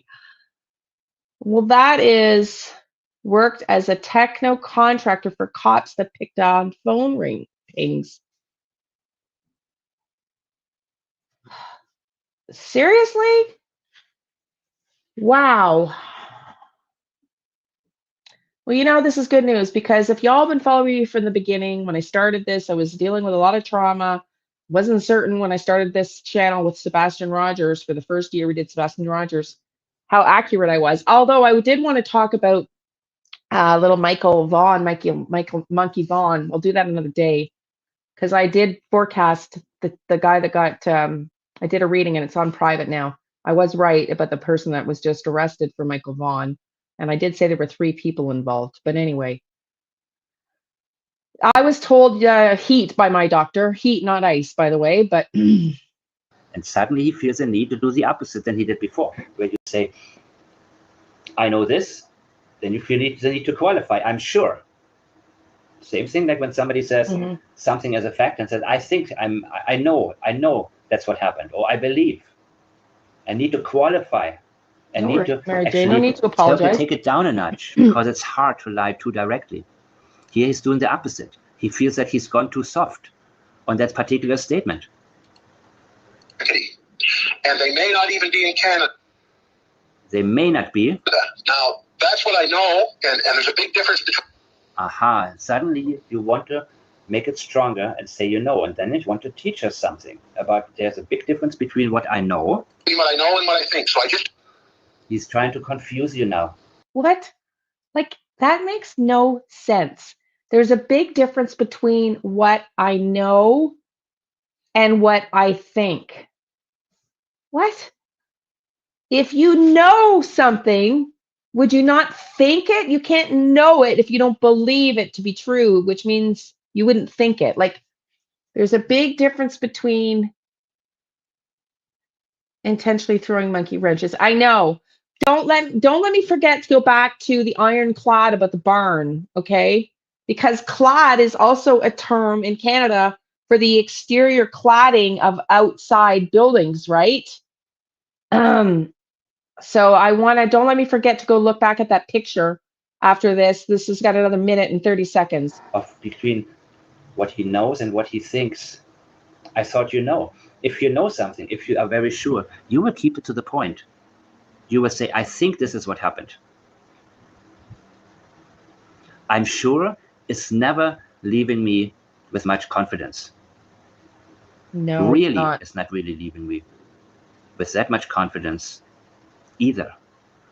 Though that is a little bit different when Janie said, I really don't have pictures of my grandchildren, except that I do.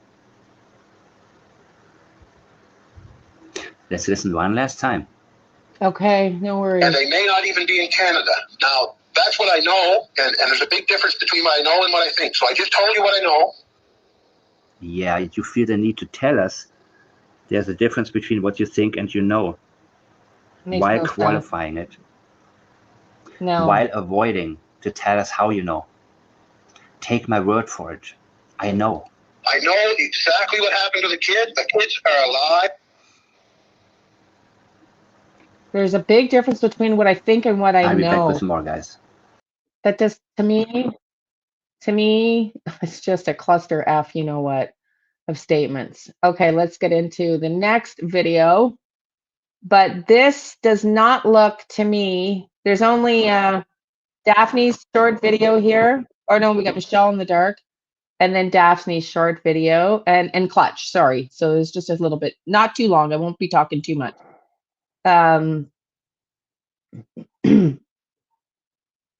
Okay, so here's the picture. Let me just.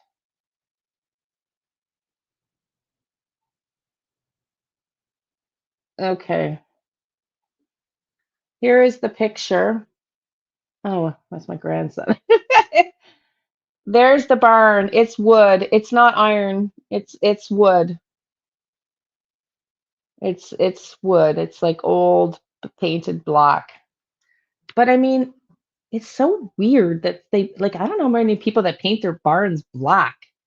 Them orange barns and sheds across the road are made of cladding. Okay. How interesting. If you know exactly what happened, you told the RCMP this case should be closed. Otherwise, it's bullshit, in my opinion. You talking about Darewood? Yeah, well, this is it. He says he's told the police, but didn't the police also come out and say that they, somebody said that they didn't believe necessarily everything he was saying, or what's Durson's part of Moto getting into this? Is he involved?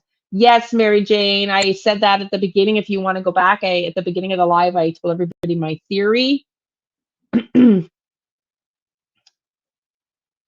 Yeah, they're all black, the house and the barn. I know, it's weird though. Like, I'm Canadian.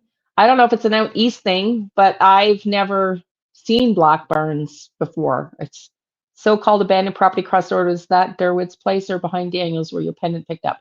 This black barn we just looked at is owned by Larry Geddes, and I had a vision of an Uncle Larry, a Larry's Geddes, Derwood's family, and it's right beside Daniel's, right along the train tracks, right where the blanket was found, just before the train tracks, exactly where I pinned 6 times. So go back to the beginning because you truly want to see the very beginning of this live. I think the beginning is where you really want to be. So you can stay obviously now, but I would go back and watch the beginning because I explain everything we're going through now. Yeah, it seems weird to me too. Okay, let's see. I don't know I don't remember why I brought this one out. So let's just see if she said something here that, if not, we'll skip through this one. And because I do want you to hear Daniel's and a little bit of Clutch Them Pearls. Justin. Everyone, my name is Michelle. I hope you're doing well. Welcome to another video. It is Sunday morning, the 2nd of November. And we're going back to Nova Scotia for the first time in a couple of days today to talk about the case of missing siblings, 6-year-old Lily and 4-year-old Jack Sullivan from Lansdowne Station. They were reported missing at 10:01 a.m. on a 911 call Deborah. by their mother, Malay Brooks Murray, on the 2nd of May. So today marks the 6-month mark of them being missing. Did we really think that half a year would go by with no sign or sound of little Lily and Jack Sullivan? Jack had his 5th birthday. I said 4 years old earlier because I'm just so used to saying it. Jack had his 5th birthday on the 29th. So Jack is now 5. It's so sad. A vigil was held in his honour to mark the day. But little Jack doesn't get to celebrate it, doesn't get cake, doesn't get balloons, doesn't get presents because they're nowhere to be found. What we're going to do in this video, we're going to look at the 2 opposing sides. Malaya, the children's mother, she left just a day after Lily and Jack were reported missing. On the evening of the 3rd of May, she left with her mother, never to return to the children's address, never to search for them at the place where they were allegedly last seen. None of that, no, she left. She wanted to leave Daniel, children's stepdad, her partner. She wanted to leave him for a while. Things had deteriorated in the relationship, and this was an opportunity to go, I guess. She left with her mother. She blocked Daniel on social media. She won't speak to him. He's not allowed any contact with her. So things have got pretty bad. Oh, he's been blocked. He's been blocked. I blocked him. By Malaya's side and Daniel's side. And he was threatening me. I sent it to the RCMP too. To Lily and Jack. And he threatened me. So talk about that. I'm going to show some screenshots. Going to play a little bit of It's a Crime and Shame from last night. And we'll see where that takes us. All right, let's go.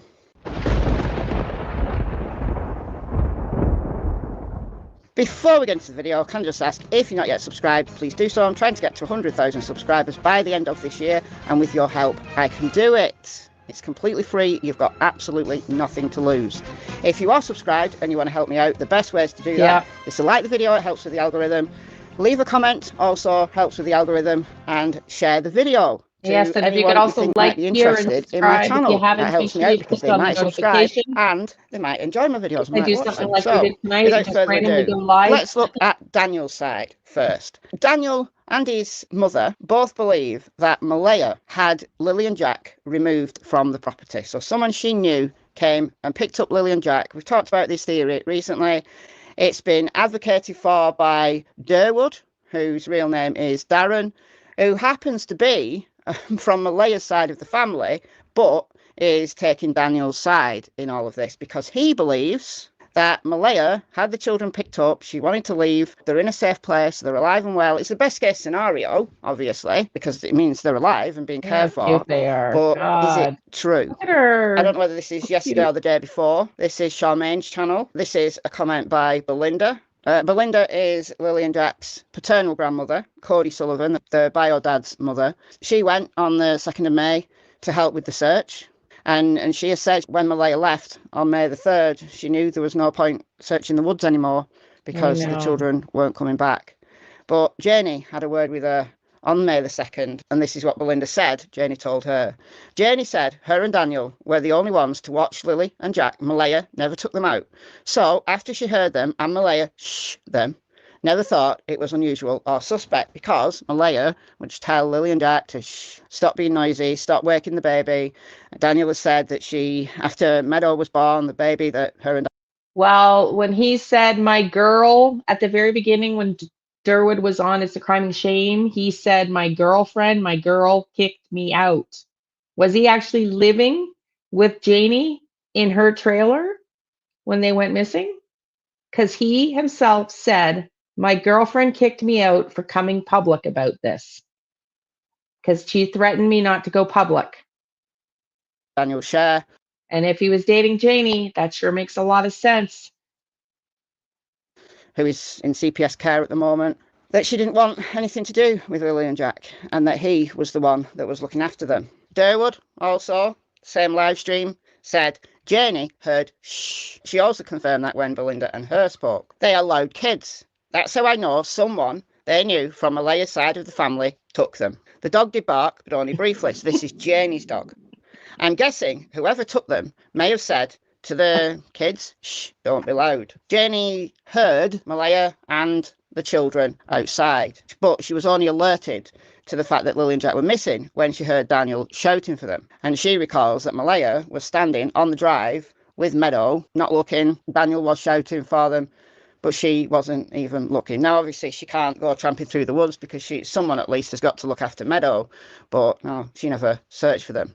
So I do know that a lot of people believe this theory or a variation of it. I've talked about this theory in a couple of very recent videos. Malaya knows where Lilly and Jack Sullivan are hiding. Lilly and Jack Sullivan, heartbreaking reason why Malaya might have them hidden. A lot of people believe it, or a variation of this theory. I can't discount it. And Durwood and Daniel are always tantalising the public by saying, oh, we know stuff that you don't. Durwood says, I'm not telling everything because I know a lot more than most, and I don't want certain people to twist it before we fix this. Daniel mirrors this sentiment to the news. This is from a recent news report. Listen to this. Look at that.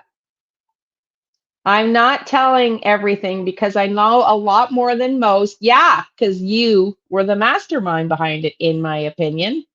And I don't want certain people to twist it before we fix it. I have never seen this before because, as I said to you just now, I haven't watched this video. I watched everything else. I'm not sure if we're going to play it. And I just said that earlier, and I said that's been my theory all along, that something went wrong in the midst of this. He is effing telling us he fixed it. Unbelievable. We've only got 10 minutes for this video. Before we fix this. Daniel mirrors this sentiment to the news. This is from a recent news report. I should release all the information I brought to Major Crimes that would point fingers. It's undeniable, and I hold back. So, yeah, they know the truth. Now, Daniel and presumably Malaya have been hauled in to have more interviews with the police. Like last week, they were interviewed again. And we're going to cover that one tomorrow and all week. And Tuesday's live. A couple of hours. Tuesday's live. Malaya would have been again. I think it's because they're going back to the beginning because they've just not got anywhere with any investigative method or theory that they follow. No way. Had nearly 1,000 tips and Seriously?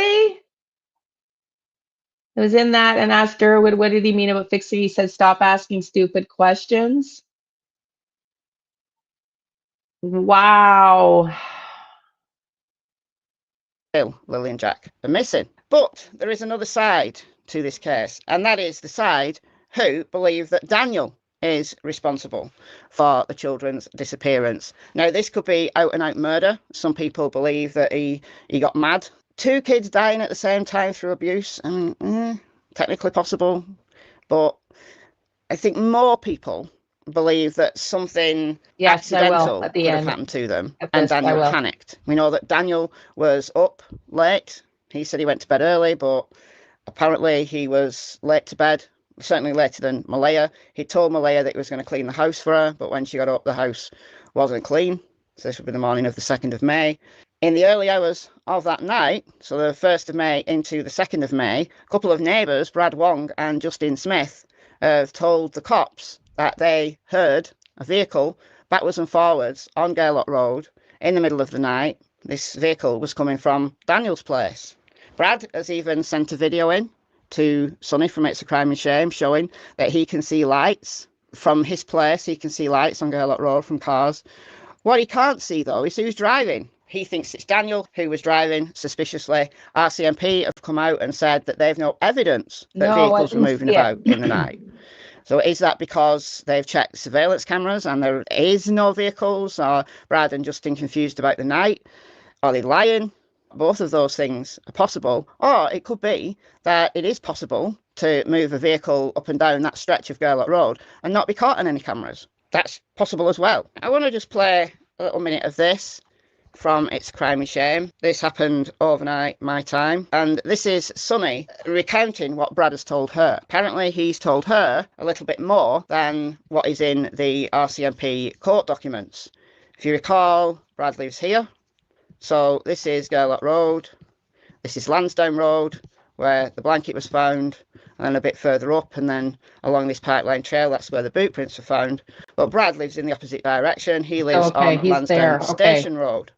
And then Lilly and Jack lived here. So Brad is claiming via RCMP documents that heard a vehicle moving from like the railroad track area to the property, and several times it moved around. Sonny, though, has had a little bit more information from Brad. So blanket trees, okay, 1407. So here, here, here, here, here, boom, boom, boom, boom. I think he kind of went right around here or something. This is what Brad is saying he believes this direction of travel. The vehicle came from Daniels, went in the direction of the railroad track, so possibly to plant the blanket, I don't know, come back. So that's 2 movements. So 1, 2, and then go up Gaylord Road, and then back down. This is McLeod Road here, and then down here somewhere. And apparently Brad can tell the direction of travel by the vehicle's sound, or I guess he could see the lights along here. He's going to lose the lights going up there, presumably. Yeah, well, there wouldn't have been very many leaves on the trees May 2nd, because there wasn't in Canada. And it's colder out east, and it's actually behind normally from where I am weather pattern wise by about a week. So I doubt there would not have been leaves on the trees May 2nd. Is it possible from Brad's house to track a vehicle like that? If you're really paying attention, I suppose, and you knew those vehicle sounds and you had enough experience of knowing what direction vehicles are going in, I guess. It's a very quiet area otherwise. You've not got loads of competing sounds. But then where would it go from here? Would it go down there? Well, that leads to nowhere. Does it go down here? Well, that leads all the way over here. And maybe Brad did tell them that, because if you remember, back at the end of May, there was a person from over 3 miles away, from right over here, spoke on the news and said that cops had been to her place for her trail cameras. Is it that Brad said that Daniel went this way, and the only way you can go, if you go this way, so this leads to nowhere, is this way, and potentially down, I've forgotten her name now, I've forgotten the name of this neighbour, but you go this way and you actually go through, like past her property. Is it possible that that's why cops wanted surveillance video from her place. It's the following up on the tip that Brad gave them. Remains to be seen. Is Brad lying, mistaken? If cops have checked out Brad's story and they've not been able to find Daniel's vehicle on any cameras, even like as far as 3 miles out, then maybe they'll say, well, can't have gone that way. Is it possible that he didn't go that way? He went down here and then came back, and then went back round and back home, or went this way and back home?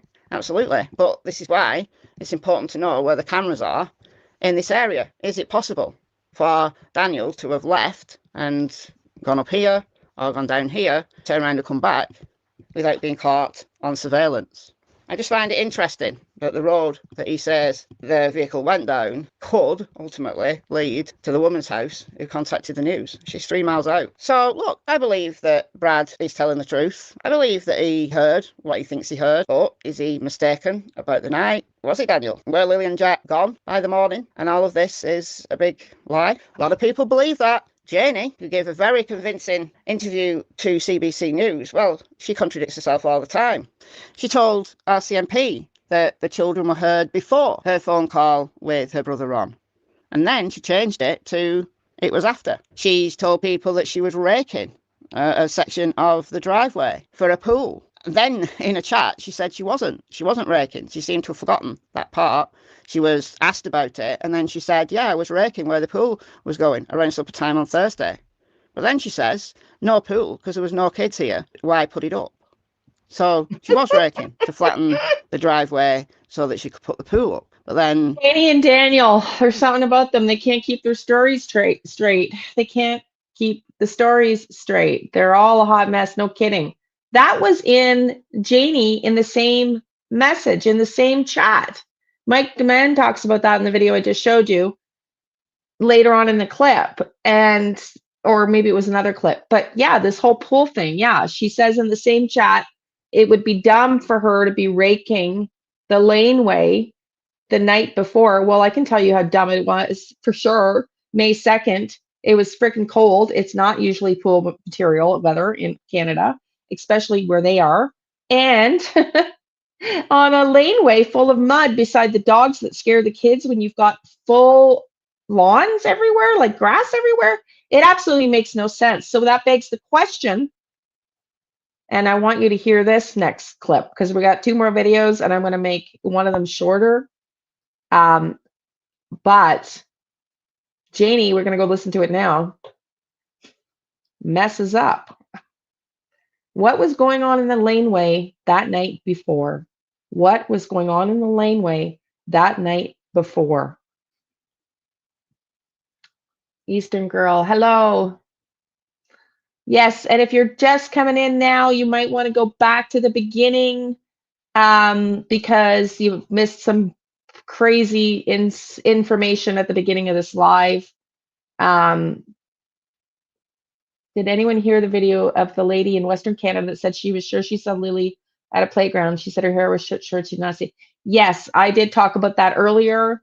I'm not sure if that's been proven or not, but yes, I think that says, oh, there might still be hope. I did cover that. You might want to check that out. I'm pretty sure I covered that here.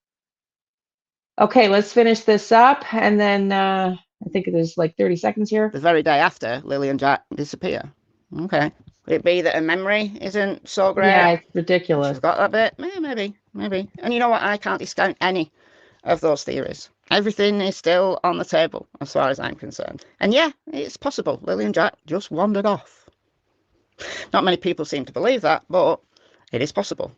All right, guys. Well, at this point, I don't think it's possible because I think the cadaver dogs would have picked them up. And the other thing is, I don't think Daniel thinks it's possible because he said right on the news article, I know they're not going to find anything in the backyard. No, because Daniel, I think, knows where they are right now. Okay, let's go to Justin's here. The other one is Daphne's. There was just part of it I wanted to show you, but we'll see how we do here for time, because this is some interesting stuff here. I'm going to go right to the very end here.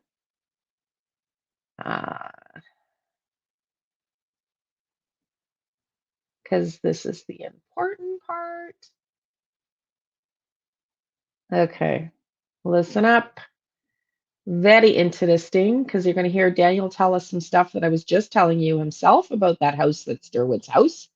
We're going to hear something that slippage from Janie that Dustin catches last night on his live at the very end. That is incredibly telling. And I might skip Daniel. I'll probably skip Daphne's and show you another night, because Daphne's video proves that Malaya has been reporting Daniel to CPS and she is afraid of him. And I've been saying that all along, but I think I'll save that for another day. Let's just listen, because I would prefer that we listen to this right now, because it's going to substantiate everything I was telling you. To both sides of their families. They wanted to see if anyone helped them. That's just that. Thank you for coming and I would like to know, chatting. did Earl get a polygraph? I can't remember. Earl did I think not he get a should have got a polygraph, apparently. I do too, Angel. I do too. Yeah. I want to know too. All right, I'll tell you this. I'll tell you this for a fact, and this is a fact. 2 weeks before the kids disappeared, Malaya wanted out of there. She was calling members of from your out of there. Yeah, I know Darren too, so yeah. I know Darren too. And I know Darren too. Did you hear that? He admits to knowing Darren. I know Darren too. Let's go back. I want to make sure you hear that.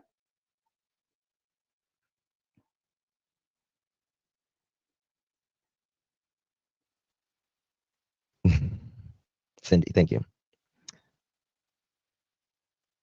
And it's because Cindy and Haley are opposite. They're absolute opposite of what Malaya is. They will tell you what's on their mind, and they will not let a man run over them. And Daniel doesn't like anybody who challenges his bullshit. Which Malaya did. This is a fact. Okay, listen. Polygraph. It'd probably be polygraph, considering that their involvement, right? And as per Daniel wanting a polygraph, I just want to say, if the RCMP took him seriously and really thought that blanket was planted, my ass would have been hauled in there long and ever ago for a polygraph. That's never once came up from them.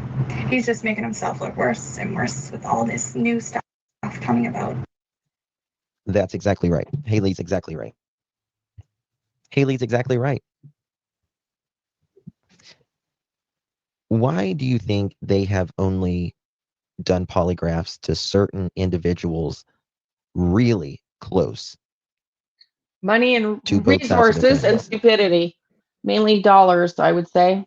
Mainly dollars. They wanted to see if anyone helped them. That's just that. Exactly. I would like to know, did Earl get a polygraph? I can't remember. I think he should have got a polygraph. I do too, Angel. I do too. I'm going to fast forward through Justin's comments. You can go rewatch. I'll tell you this for a fact. Listen to this. Listen to this again. 2 weeks before the kids disappeared, Malaya wanted out of there. She was calling members of. I told you. Malaya wanted out of there. She was calling members. I wish Dolly hadn't interrupted him, because he said this before on It's a Crime and Shame. Calling members saying crazy shit about the family, about Darren or Daniel rather, and Janie's family. Okay, his friends, his girlfriend apparently, his possible business partners, in my opinion. Yeah, I do. I know Darren too, so. I know Darren from too. Your point of view, how did it go down? And okay, Patty, which is Malaya's grandmother, asked Darren, you know, I don't think Malaya wants to be with Daniel anymore. This was 2 weeks prior. Yeah. I don't believe this. I do. Do you think, Darren, you can go and get Malaya? Darren's like, no, I'm not breaking up in a relationship like that. I don't believe. Do you think you can go get Malaya?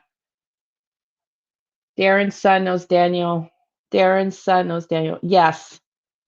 Yes, Kylie. I think the friend that he went to meet at the dollar store that afternoon was likely that person. I'm just guessing, but I haven't validated that or anything. But listen to this. They asked Darren to get involved with Malaya. Believe that at all. Darren said on, do you think they have only to be with Daniel anymore? This was 2 weeks prior. Yeah. I don't believe this. Do you think, Darren, you can go and get Malaya? Darren's like, no, I'm not breaking up in a relationship like that. I don't believe that at all. No, but maybe I'll take the kids if she keeps threatening to expose my rug business. Maybe I'll take the kids to threaten her instead of taking her. Darren, do you think you can go and get Malaya? What were you going to do? What would you go and get Malaya? What are you going to go and do with her? What were you going to go and take her somewhere? Go and get Malaya. You hear this? So instead, their little scheme turned into, and Malaya's going to threaten to report our little rug business. This is my theory and my theory alone. Instead of, should we go get Malaya, maybe we decided instead to go and take the kids.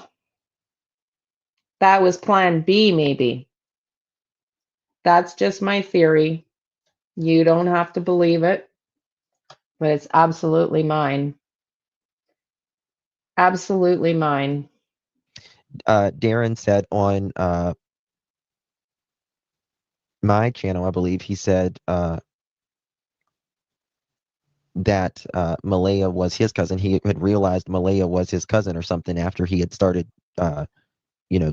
talking about Jack and Lilly, and that he was, that they had realized that they were distant cousins or something like that. I don't believe Patty ever, for Patty to say, go get Malaya. They had tried to get Malaya before with the U-Haul and all that. I don't believe it. Me, I need to eat soon too.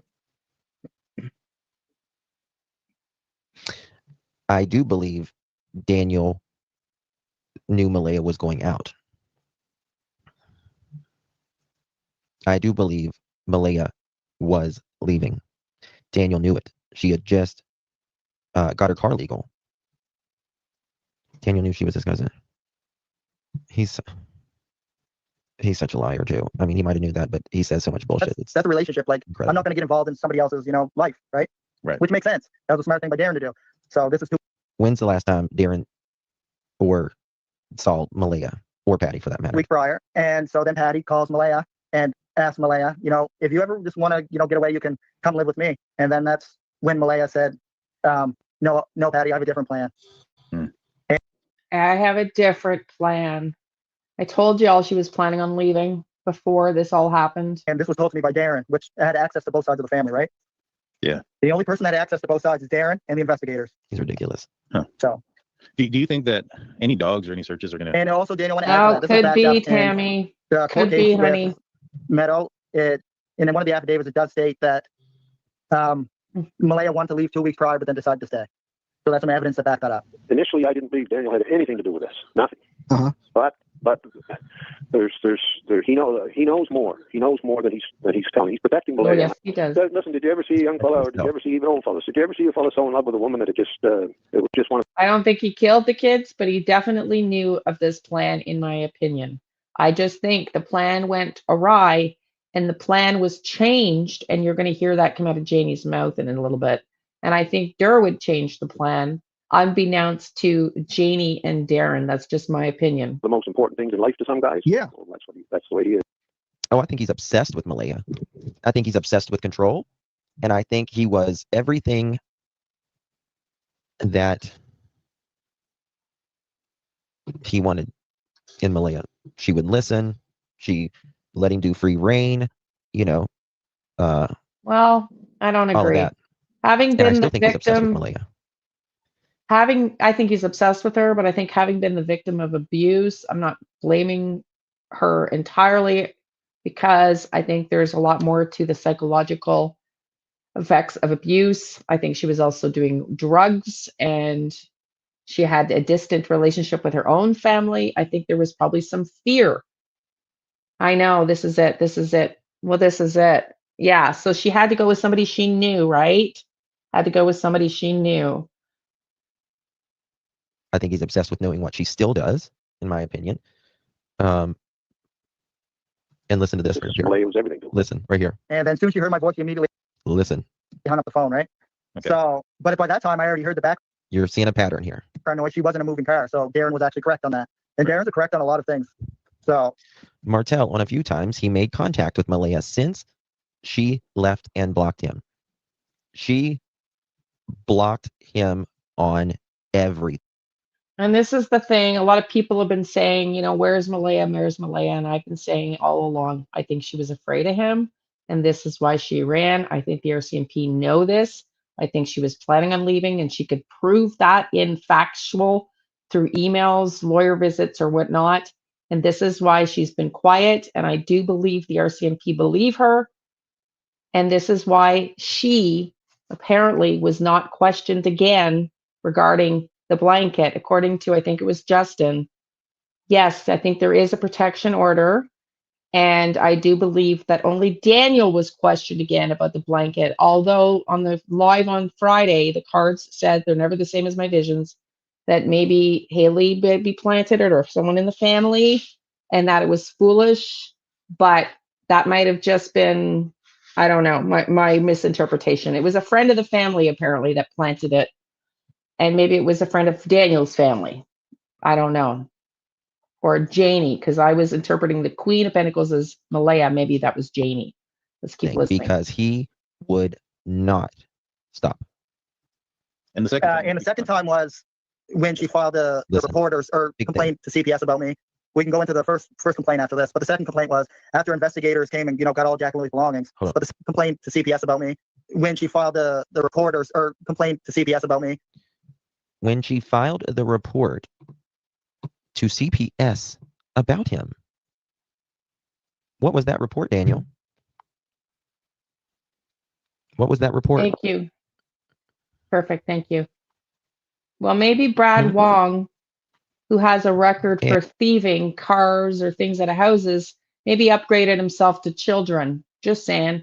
Potentially, allegedly, potentially. Just my thoughts. And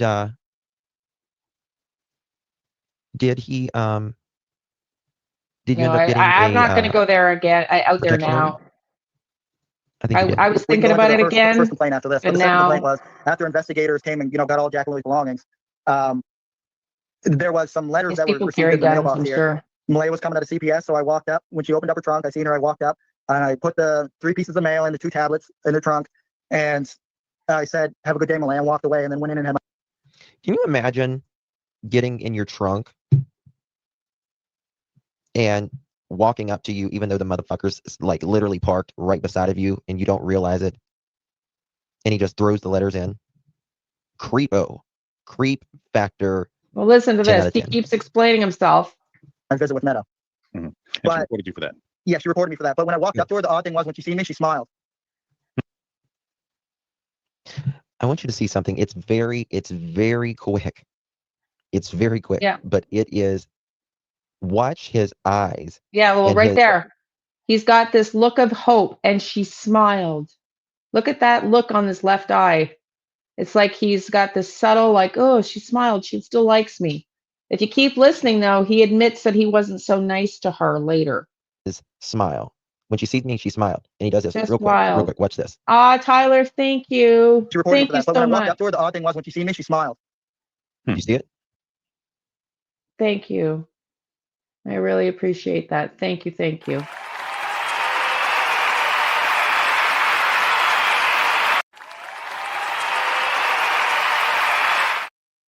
Thank you. So we're going to listen to, I'm going to follow through this a little faster and talk a little less just so we can keep this not so much longer. So, but another half an hour or so. When I walked up to her, the odd thing was when she seen me, she smiled. Do you see it? He smirks, but his eyes get big too. And it is like a stalker who thinks about their victim. It lights it up in their head, right? He's romanticizing it. Like, oh, she still likes me. She still likes me. She gave me a smile. It's kind of like when you're, you might be interested in someone, find someone attractive, and you're like, oh, they smiled at me today. Oh my God, right? But that's long overdue here, right? You've got a kid taken away from both of you, and there's 2 missing, and You're not supposed to be near her. Oh, he can't stand it. He cannot stand it. But when I walked up to her, the odd thing was when she seen me, she smiled. Look on his face. First of all, I don't think Malaya is the type that is going to say, not just shed a complaint against you. And then he says, look at that. I wasn't like extremely overly nice when I set that stuff down. So he goes up to her, parks beside her with a restraining order, puts stuff in the bag. She smiles, according to him. I'm not so sure. I don't believe he's involved in murdering the kids, and I don't believe he maybe knew the full scope of the plan at the beginning, but I do think he knows now, and I've said that before. And I do think he's not being very honest, but I don't think he killed the kids. But this part is disturbing because he's trying to egg her on, and I don't like that. He's calling her with a restraining order. He's now admitting that, oh, she smiled and she called on me, and all I did was smile at her, is what he just said, and then he contradicts himself. Have a good session, or both. I set the stuff down, I set it down, I said, have a good day, Malaya, just like that. So she smiled, and hold on, did he say he wasn't overly nice, or she wasn't overly nice? So I'm not sure what went on there, but I'm not sure what went on there. Wasn't like extremely overly nice when I set the stuff down. I wasn't extremely overly nice when I went to set the stuff down.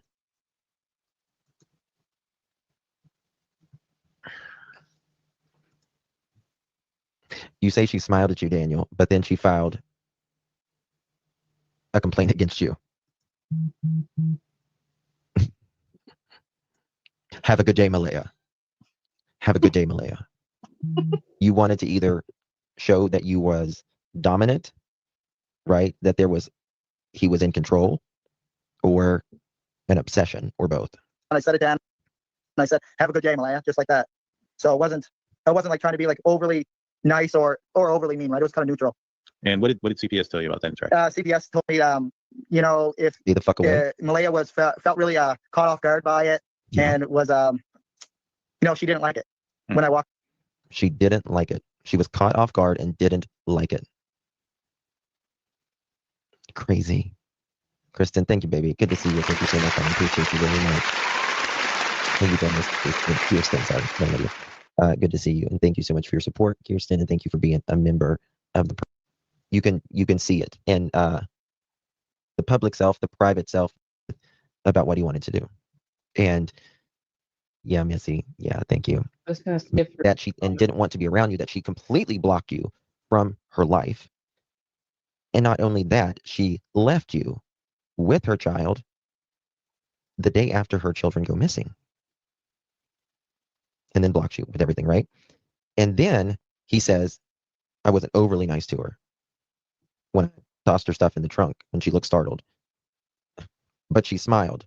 And then she goes into the CPS office. Think of this, guys. Think of this. This is his head. She goes into the CPS office and she says she didn't like Daniel doing this.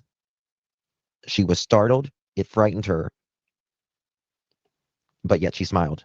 And he says it twice. He says this twice. I walked up to her. She was startled. They said she didn't like it. She didn't want anything to do with me, kind of thing. But then again, why would she smile? Why would she smile? Why would she smile? You're a freaking creep. I mean, honestly. Ladies, don't hold anything back. If you have a daughter or a granddaughter, gentlemen, whoever, pray to God that they never get a Daniel. Frighten her. Okay, listen. You're right, which adds a whole other layer to that situation. The first one was actually he thinks he's the bee's knees. But I mean, she punched me right in the forehead at the beer joint. But she smiled after she punched me. After I hit the floor, she must like me. I like tough love, girl. Come here. I know, he's hilarious. He's sadistic. He's sadistic. He is. I mean, think about what he. Hey, Blue Eyes, I can see you. Hey, YouTuber. It's here. I feel like he got off the topic. He did. But he's sadistic. He can't accept his ego being reduced. He can't accept his ego being reduced, that someone may not like him. You know, we want everyone to like us as human beings. We want everyone to like us. That is just not reality. It's just not reality. Especially when you have 3 years of history and a lot of bruises and a lot of pain. I parked too close to her. Like I parked near her in the parking lot. How far were you parked from her? Listen. Sometimes the only parking lot, I mean, the parking spot was right beside her, so I parked beside her. Right? I'm not gonna. All right, listen to this, because it's very interesting. I parked too close. Too close, he says. See how Daniel does it? I parked too close. And then if he's in a mood and he's comfortable with the interviewer, he's high maybe at the time. Too close. He starts off with, I was too close. I was too close. Look at this. Right? He's getting to the truth. You've got to whittle him down. And I think this is a very big telling about how the RCMP should interview him. And most people, you do have to what we call whittle down. You know, start with this and then let them work it down. You know, challenge them on that and then challenge them on that after they say that. Okay, and then you work it way down. But he says he was parked, too close. In the same parking lot as too close. But then he says I was near her.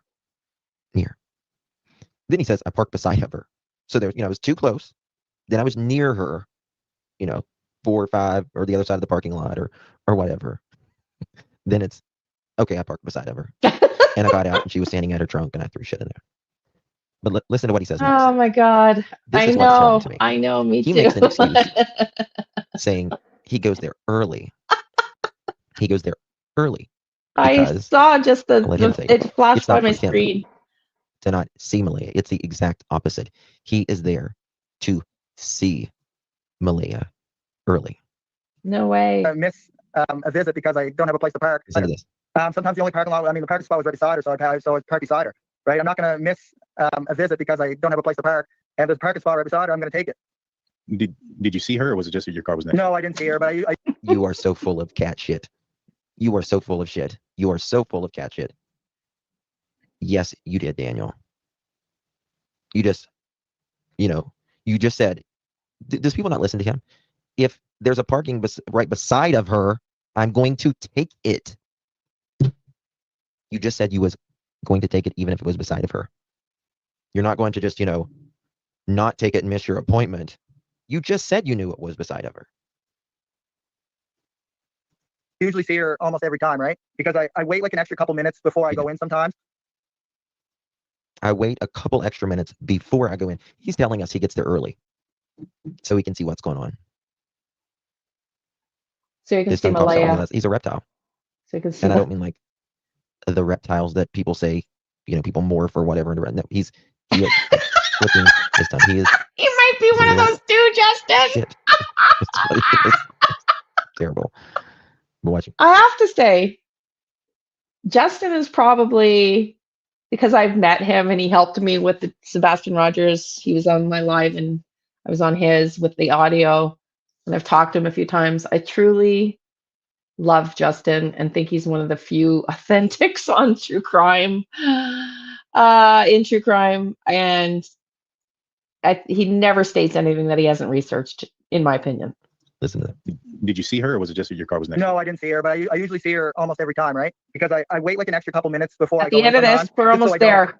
Gonna blow your mind with JD says. Have like a face-to-face, interaction. Understood.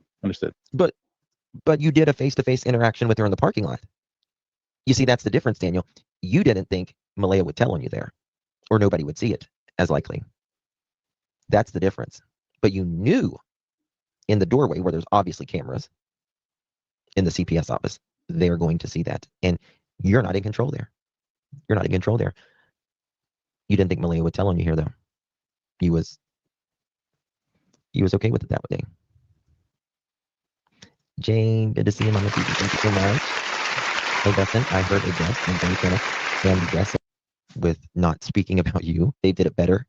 Or I think some, including Martell, his mother, and Durwood, Malea's cousin, have said that they believe the children are alive, taken, or somewhere, or hidden somewhere. One such rumor is that Lily and Jack were taken by one of Malea's relatives and are being held on a reserve. I call complete bullshit on that, but that's just me. On July 10th, the rumor had prompted the chief, Michelle Glasgow, to respond. Quote, that whole dialogue has made up by a racist fool, and anyone entertaining it is a racist fool. And who made up that dialogue? Durwood made up that dialogue. I shouldn't laugh, but yes, we need to laugh a little bit, right? We need to laugh a little bit. And hang in, guys. We got about 15 minutes left, and then we're going to listen to the Jack and Lily song, and again, that Donna made, and we're going to because on the second day, they came out and said this is not an abduction. An abduction means that the individual or parties that took the kids wouldn't be known by the kids. That's what an abduction is. So when the RCMP said it wasn't an abduction, that means the person that has the kids is known by them. Yeah, I agree.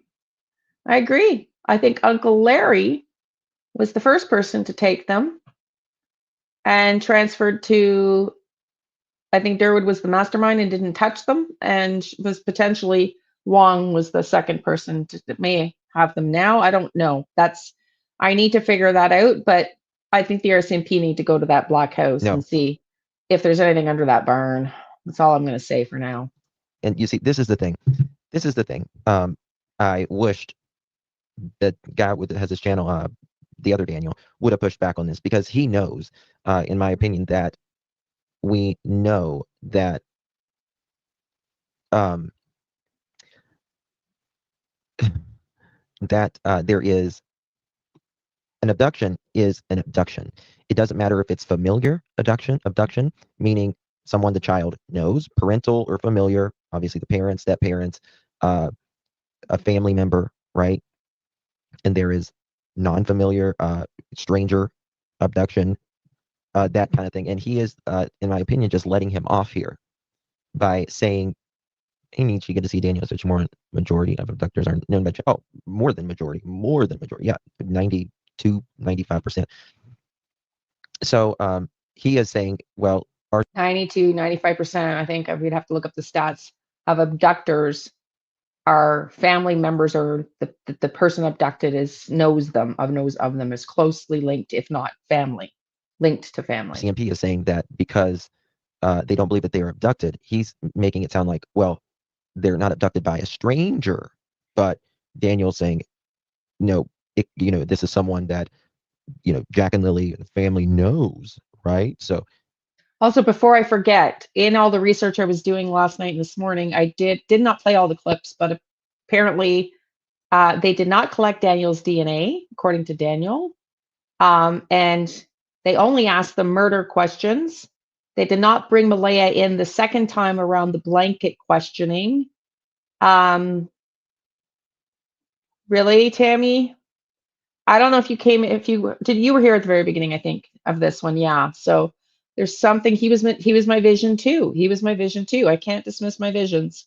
I cannot dismiss my body's reaction to his picture and my vision. I just can't. So I whether he's number two or he has some involvement or knowledge, 100%. There's something there, and I don't think it's innocent bystander. He's twisting it all. I don't think it's a witness watching a car go by, in my opinion.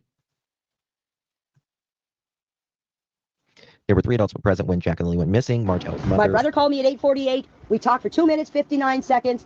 After that, I laid down. My dog barked because Lily and Jack were here where the swings are. I have a board up over my window. I did not. Now, she just said something I just barked because Lily and Jack were here. Listen to this. My brother called me at 8:48. We talked for 2 minutes, 59 seconds. 2 minutes, 59 seconds.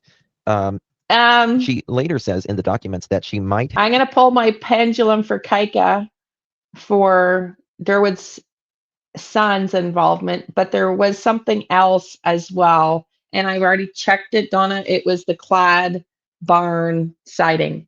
So I'm just going to do the pendulum after we listen to this, and we'll call that the end of the. We got to 24 minutes left, though. Have known that That Jack on and Lily 1.5 speed, so 15 before her brother calls her. I believe it's before her brother calls her. Night tree. Right. And if that is the truth, then after she has that phone call, why would she lay back down? After that, I laid down. My dog barked because Lily and Jack were here where the swings are. I have a board up over my window. I did not see them because the board was closed. The reason I have a board up over my window is for the wintertime to keep the draft out and for the summertime. Well, because there's holes probably in at 7 o'clock, she fed the chicken. She gets up at 6, which is interesting because at 6:15, Malaya gets up at 6 o'clock as well. Janie gets up at 6 o'clock. Check this out. And at 7 o'clock, Janie says she feeds her chickens. And then at 8 something, Janie talks to her brother down the road. Also, Malaya is calling her mom at around this time as well. At 8:40, call from Ron, the brother. I did not see them because the board was closed. The reason I have a board up over my window is for the wintertime to keep the draft out and for the summertime to keep the sun out. I heard them Friday morning. I swear on a Bible. Better than that. Okay, listen to this because it's incredibly important. It's incredibly important. This is what we're going to end on, and it's a zinger. It's a zinger. I swear on a Bible, I heard them that morning. Listen for another 10 minutes. Wowza. Wowza. I know her voice is hilarious. I know. We skipped through. Justin made fun of her. I skipped through it just for timing. But yeah, if you want to go back and watch his live last night, if you didn't see it, he makes fun of her earlier on. It's pretty funny. He's pretty good at it. Janie. I swear on my father's grave, I heard them Friday morning. So the kids were here Friday morning. After that, I don't know what happened to them. And for what she said about Jack and Lily wandering, that's a bunch of BS. The only time they go anywhere up in the woods is when It's very interesting that she says, Malaya saying that Jack and Lily ever wondered. That's a bunch of BS. But now Daniel is saying that Jack had wondered when they were living with Patty, which I don't believe. Yeah, I agree, Deborah. I agree. Their 2 grandchildren are here, and they're always kept an eye on by me.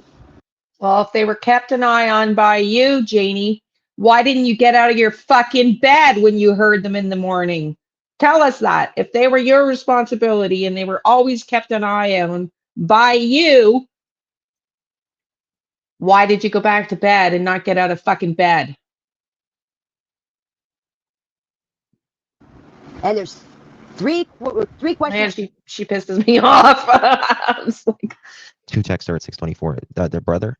I forgot about that. That's right. Yeah. Yeah, Krista, I didn't understand your email in full last night, but yeah, that's what you were saying. And number 2, who would know when they were outside? And number 3, when I saw Malaya outside my RV, why wasn't she crying or why wasn't she hysterical if her kids... What do you mean for video clips, honey? Hey, Bev, what do you mean, honey? Keep listening. I'm going to wait for your answer. Went missing 20 minutes ago.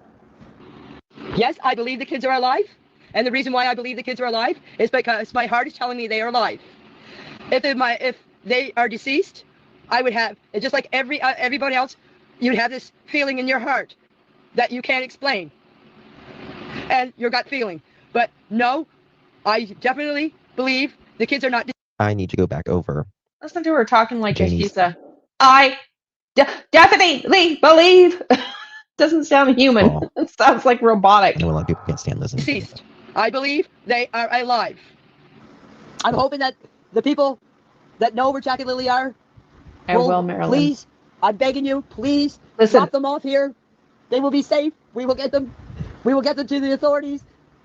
I would like whoever has the kids, or whoever knows where the kids are, please, if they want to and they want to get out of trouble, please drop them off where they pick them up at nighttime. We do not have cameras. We do not have an outside. Listen to what she just said. She just said, I swear on the Bible, they were there in the morning. And now this clip, I'm going to go back and rewind it. Listen to what she just said. I'm begging you, if you want to stay out of trouble, whoever has the kids, return them to where you took them at night. I thought you heard them in the morning, Janie. Now you're asking and pleading with the kidnapper to return them where they took them from that night? What the F? Let's listen again. I swear on the Bible. I swear on the Bible. And children are here, and they're always kept an eye on by me. And there's three you questions. Fucked up. Who texted her at 6:24? Their brother? Knows where the kids are. Please. Brother? I forgot about that. That's Listen to this. Okay? Always watched by me. I swear on the Bible. I cannot answer. The first question is who would know the kids were home? And number two, who would know when they were outside? And number three, when I saw Malaya outside my RV, why wasn't she crying, or why wasn't she hysterical? Because she wasn't outside your RV, you lying little old bag. If her kids went missing. Sorry, that was not nice. I take that back. Cancel, clear, delete. That was so inappropriate. I'm so sorry. But she is not telling the truth, in my opinion. I'll go. Yes, I believe the kids are alive. And the reason why I believe the kids are alive is because my heart is telling me they are alive. If they are deceased, I would have, just like everybody else, you'd have this feeling in your heart that you can't explain. And your gut feeling. But no, I definitely believe the kids are not. I need to go back over Janie's call. I know a lot of people can't stand listening. Deceased. I believe they are alive. I'm hoping that the people that know Janie did not pass her polygraph as her physiology was not suitable for analysis. Great point. Well, please, I'm begging you, please drop them off here. They will be safe. We will get them. We will get them to the authorities. I would like whoever has the kids, or whoever knows where the kids are, please, if they want to and they want to get out of trouble, please drop them off where they pick them up at nighttime. Do you hear that? Did you hear that? I swear to God, I swear on the Bible, I heard them here that morning, and not a second now later after this clip, she's saying, please drop them off where you took them from at nighttime. Boom, lying, boom. She freaking knows they were taken from night, exactly where she was raking in the rain, to remove all the evidence of who was coming back and forth in that laneway, taking those kids and their belongings and planting a blanket and all the other bizarreness that went on there, in my opinion. She just freaking said it. Did you all hear it? Listen. We do not have cameras. We do not have an outside street light. It is pure dark. If you watch a video of someone that saw me. Look at that. I wonder why they were asking about Daniel. Why were they asking about that stove? Why were they asking about that stove? Maybe. Why do you think they were asking about that stove?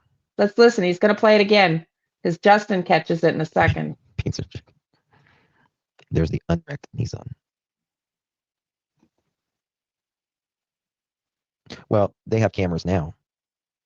They have cameras now. Well, I believe Janie and Derwood are involved, but you have to go back to the beginning of this stream if you want to know my full theory. All of this rain, you're going to, I mean, all of this is mud. You know, if you had all of this, you know, hoeing it or raking it or whatever, and you can tell from the aerial footage that a lot of this drained down. You could see the mud and stuff drain down here from where it rained. You're not going to have one or two footsteps right there. Number one. And if you do, you're going to carry some of that on your shoes. You're going to carry it through here as well. Did you hear that, Justin? She said at nighttime. Said what? If you're doing, or I would like whoever has the kids, or whoever knows where the kids are, please, if they want to and they want to get out of trouble, please drop them off where they pick them up at nighttime. Oh, drop them off where they pick them up. We do not have. Okay, but she's still saying, regardless of whether she's saying they were picked up at night, she is saying, if you want to, she knows who took those kids.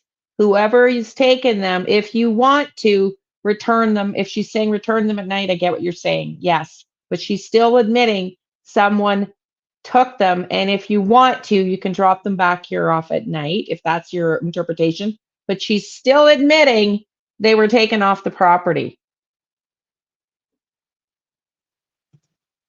I don't interpret it that way, but they're not exactly the most literate people in the world, so that's hard to fucking say. Brilliant. Who said that first? Yeah, where you pick them up. Tina, exactly. On the laneway.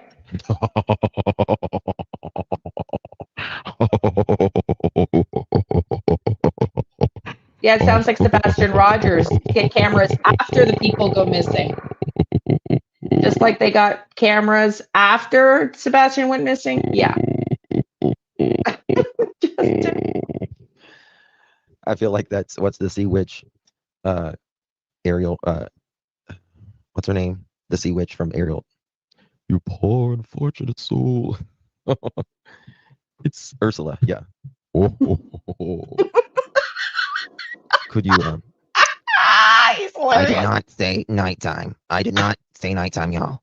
Okay, that was something that homosexual Justin put in my mouth. Okay, he copied and pasted.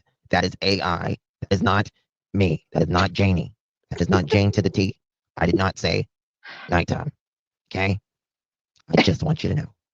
I'm tired of being manipulated for these cigarettes, these dog treats, and all of this shit. Okay. Oh, that's God. You know. Remember, I said just a second ago. I need to go back and listen to this. I need to go. It's mind numbing though. After you've listened to 5 or 10 minutes of it, you're like, you're kind of on. Exactly, Donna. Exactly. Exactly my point. Oh, we're gonna replay. Whether it was night or not. Exactly. Like whoever has the kids, or whoever knows where the kids are, please, if they want to and they want to get out of trouble, please drop them off where they pick them up at nighttime. We do not have cameras. We do not have an outside street light. It is pure dark. If you watch a video of someone that saw me supposedly filling potholes in, how dark it is, because they drove by to show everybody how dark it is. Out of their minds. Oh yeah. Let's talk about that Thursday night, Daniel. This is yes, exactly. That's how I interpret it. About Thursday night again. They said Daniel knows what you did Thursday night.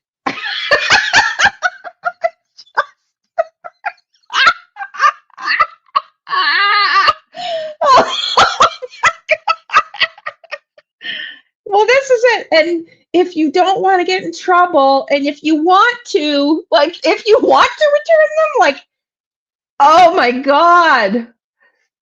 Yes, Melissa. So for those of you that are just coming in now, we're 2 hours and 35 minutes in at the very beginning, 25, 30 minutes in after the intros.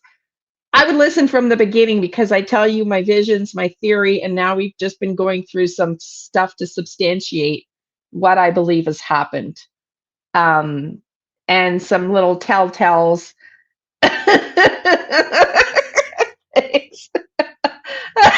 Sorry, everybody tells me that, but Justin is so funny. He is so funny. You got to have a little laugh. It's sad. We got just 5 more minutes here, and then we're going to play the song for Jack and Lily on the way out that Donna wrote, and it's our tribute to them. So stick with us for the last few minutes here. Now Janie is saying Yeah, if they want to get out of trouble. She doesn't. She did nothing with the dirt.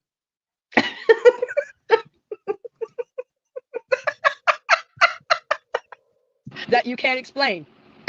Yes. And your gut feeling. But no, yes, I definitely believe Jelly. the kids are not deceased. I believe they are alive. I'm hoping that You see, this is the thing. Janie, you said, and all of you said, that they left of the morning time. The morning time and the night time are two different times. people that know where Jack and Lily are will please, I'm begging you, please drop them off here. They will be safe. We will get them. We will get them to the authorities. I would like whoever has the kids or whoever knows where the kids are, please, if they want to and they want to get out of trouble, please drop them off where they pick them up at nighttime. We do not have cameras. We do not have an outside street light. It is pure dark. If you watch a video of someone that saw me supposedly spilling potholes in, how dark it is, because they drove by to show everybody how dark it is. Lily and Jack must be out of their minds, not knowing what's going on or what's happening to them. They don't deserve that. So here's what I think happened. I know. He is. So now, to go back to my theory, where I think Janie and Derwood and probably Martel Daniel were, if you're going to have to go back to the beginning, because I've been stringing this along, okay, been tying the little knots together, right, from the beginning through. But essentially, I think Derwood and Janie had a plan that Daniel himself admits to. Derwood wanted to get Malaya out of there. Instead, they maybe took the kids to threaten Malaya, in my opinion, and something changed and went wrong. I don't know when this plea comes out from Janie, but I believe Janie now understands that she's been a little bit duped, and this is the plea. Okay, because they were originally going to take the kids to scare Malaya to keep her quiet. This is my opinion. Go back to the beginning if you want to follow it. And then something changed. Too much attention, too much heat, something. Or those kids didn't come back, and now the plan has gone awry, and I think Janie is freaking the F out, because now the plan that was just supposed to be to threaten Malaya has turned into something 6 months today, right? 6 months later, 6 months today, since these kids have been missing, something more nefarious. That's just my opinion. And that's her, in my opinion, literally talking to the people that showed up the night before in the laneway and took those kids. That's just my opinion. I don't. I will. Look at how Jack has his hands there even. That, to me, that looks a little nervous.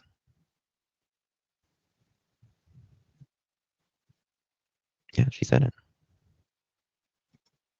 She said they think they're alive, and also said drop them off where they are picked up.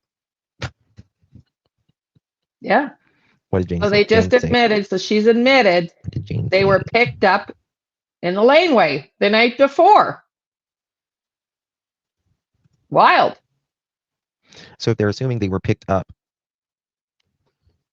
whenever they were picked up, wherever they were picked up, and their footprints were at the pipeline, why would she ask them to drop them off there at nighttime? Exactly. Yes, ma'am. Exactly. Thank you, Jen.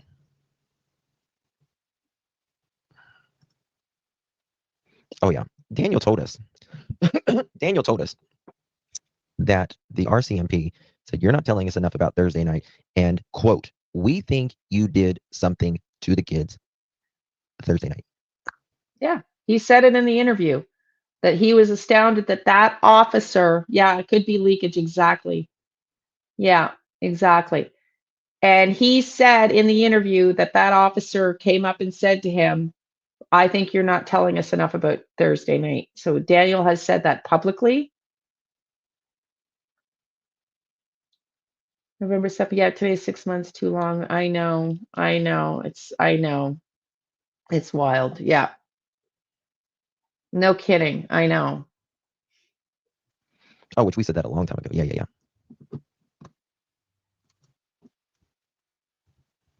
They are so cute. Wouldn't even want to be a kid in their situation. I get the feeling that Janie is the type that feels sorry for herself. You know how there are people that just, woe is me. Woe is me. I just feel sorry for myself. Well, Janie's afraid she's going to go to jail and get caught in this cluster F now. Why did my son have to put me through this shit? All I wanted to do was give him a trailer so he would stay home and not be such a fuck up in life.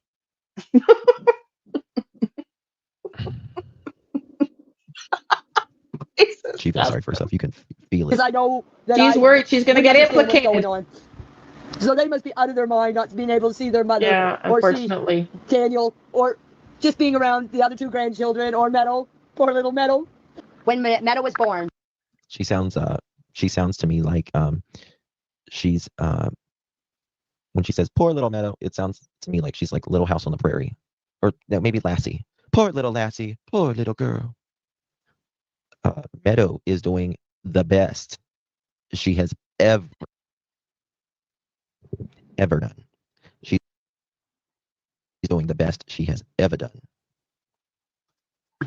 When I would go in there to see Meadow, and I would hold Meadow, she would always come and take Meadow from me and say, oh, she has to be fed or she has to be changed. She would go in the bedroom. Yes, spousal revenge is the one of the number one reasons. I talk about this all the time. I've done at least 3 or 4 lives on the. So did Daniel find out Malaya was going to leave and decided to preemptively try to stop her potentially, is what Justin's suggesting. I know, honey. Or separate rooms, but they have to have reasons to bring them in, eh? Effect. It's called the Cinderella effect. Room, and she wouldn't come out until I would leave. Grandfather came. I don't have any pictures of Jack and Lily. No, I'm sorry. I got to see them every day. Oh. Every day. Do you have people in your home, or had people in your home that you have pictures of them in your home? Mm-hmm. And they lived with you or whatever? I mean, that makes no sense. We take pictures of our loved ones for memories. That is the stupidest excuse. I bet you have pictures of your other grandkids. Mm-hmm. Junkyard Janeth. Mm-hmm. Of course. You don't have to live with them either or see them every day. Am I frozen, or is it just me? I don't know. Okay. Oh my God, it's 10:30. I gotta go. We're gonna play the song now that Donna made for Jack and Lily on the way out here. There's 170 of you here still. Do the YouTube things, please. And for those of you that are just coming in and missed the beginning, this is probably not a stream you want to miss the beginning on if you've been following me. So you might want to go back to the beginning and watch the whole thing and listen up here. We're going to leave on this note with some prayers for Jack and Lily. Look for some new tarot readings on Melody Buzzard and Gus Lamont.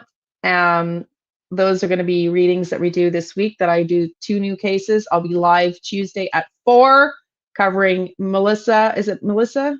Melody Buzzard, Gus Lamont, and Jack and Lily, 4 o'clock Thursday live. And if anything new comes out, breaking news between now and then, I'll jump on between now and then. But there will be 2 videos out tomorrow, tarot readings. Do all the YouTube things, and let's say a prayer for Jack and Lily, please. Thank you, Donna, for writing this song for them in their honor. Let's bring these kids home, please. I will tomorrow morning be sending a video to the RCMP about everything we've talked about tonight, as short and concise as possible, and hopefully they take me seriously. Thank you for being here, everybody. In the back roads of Nova Scotia. Oh, I forgot to do the pendulum. Hang on. Junkyard Janie. Hang on. Forgot to do the pendulum. Could you do a live with Justin? I could ask. I don't know if he would want to. I don't know. Thank you, Wendy. Yes, the pendulum. Okay, let me go get the pendulum. Hang on.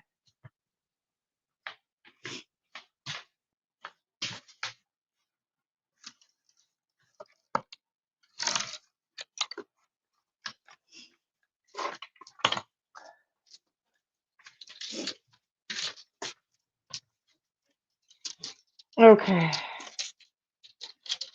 Where is my pendulum? I've got a different one. Thank you, Tammy. Aw, thank you, honey. Aw, thank you, Kaika. That's so nice of you. Yes, I did. Thank you, honey. That's very kind. That's very kind. Thank you, Kaika.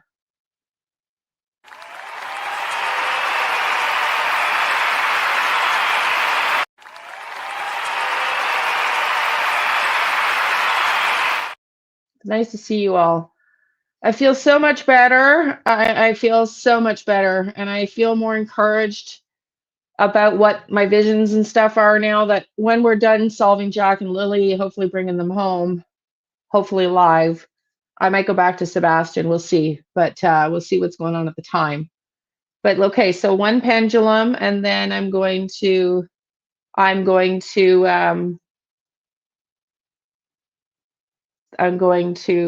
we'll play the song that Donna made. Okay, so is Derwood's brother or son rather, is Darren O'Grady's Derwood's son involved with Jack and Lily's disappearance? Yes or no, not to the benefit of my ego.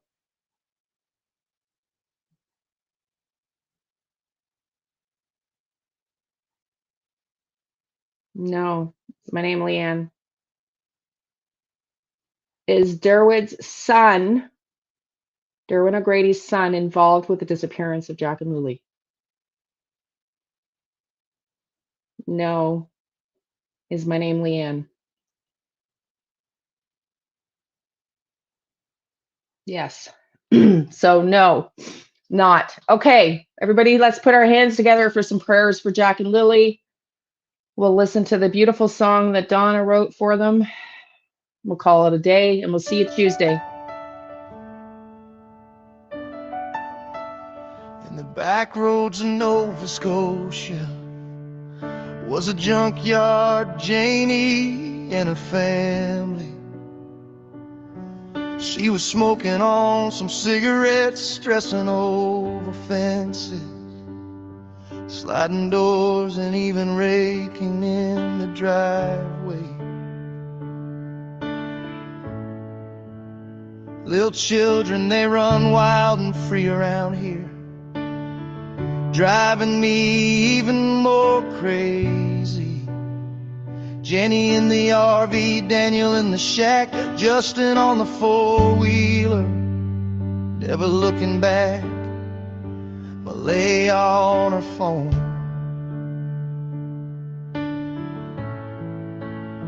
tick-tocking all the while. Daniel's kid said he hurts the children. They can't go to school because they'll see all the sadness that they carry. Or they might tell them how they even got them bruises. 'Cause when all the truths are broken and the lies are told in glee, it's just another day in this junkyard family.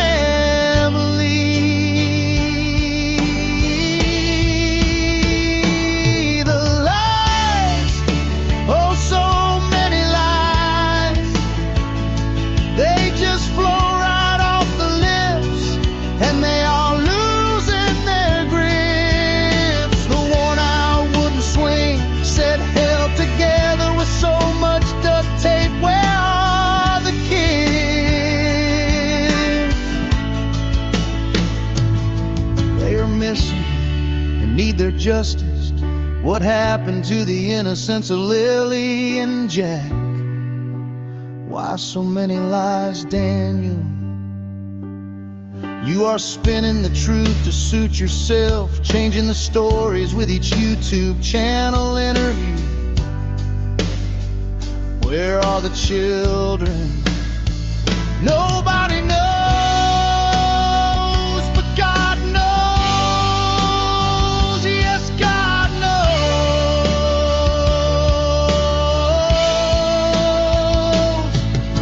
Wanted to be loved, to feel safe and have fun. Now there are 2 empty chairs at the kitchen table. No more school days or bus rides. No more birthday parties or Christmas presents under that tree. There is no more laughter or sweet little smiles with a twinkle in your eyes looking back at me. We trusted in your love. You were supposed to protect us, Mom.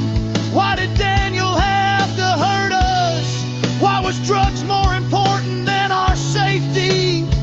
Why are you so angry? Why didn't you just walk away, Mom? Where are the children? What happened that night? Tell the truth, please. Just tell the truth. Do it for Jack and Lily, Grandma Belinda too. She keeps crying because her heart is so broken, and Mom isn't even looking for us. Why so many lies, folks? Why so many lies? RCMP, please step up. Do what's right for all the missing children. Stand for something like integrity, honesty, and above all else,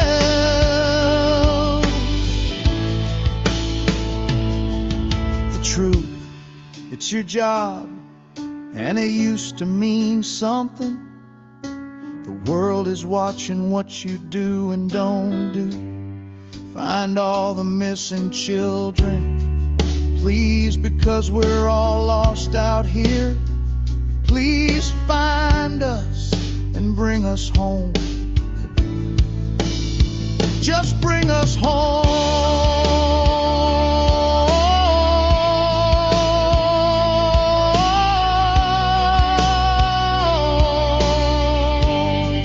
There are so many like us lost out here. We're all just lost out here.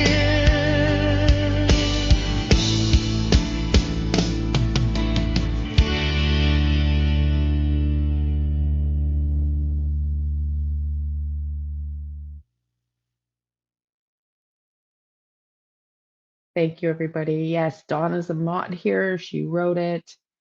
And yes, feel free, with Donna's permission, to share it. Just make sure you give credit to Blue Dragonfly. And yeah, for those of you that are just coming in, this was a really important for the case, the way I've been covering it this live tonight. So I really encourage you to go back to the beginning. We'll see everybody Tuesday, 4 p.m. Eastern live, and look between now and Tuesday for tomorrow for 2 tarot readings on Melody Buzzard and Gus Lamont.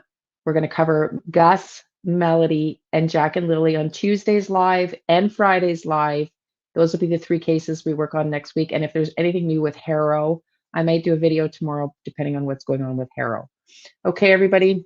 Thank you so much for being here. Do all the YouTube things. Click on the notification in case I do something like I did tonight and come on last minute, because if something new comes in like this, I'm not going to wait. If I can do it, I'm going to jump on. So thank you, everybody, for being here. Yes, let's pray for the kids. And where are they? Well, I think I might have a feeling on that, but I'm not 100% sure. But I'm going to meditate on that a little bit more before I send this message to the RCMP, what we went through tonight. See everybody. Love and light. Thank you. Thank you, Eastern girl. Thank you. I appreciate it. Thank you. We'll see you Tuesday at 4 p.m. Eastern. And if you make sure you click on the notification bells, everybody. Love and light. Thank you for being here.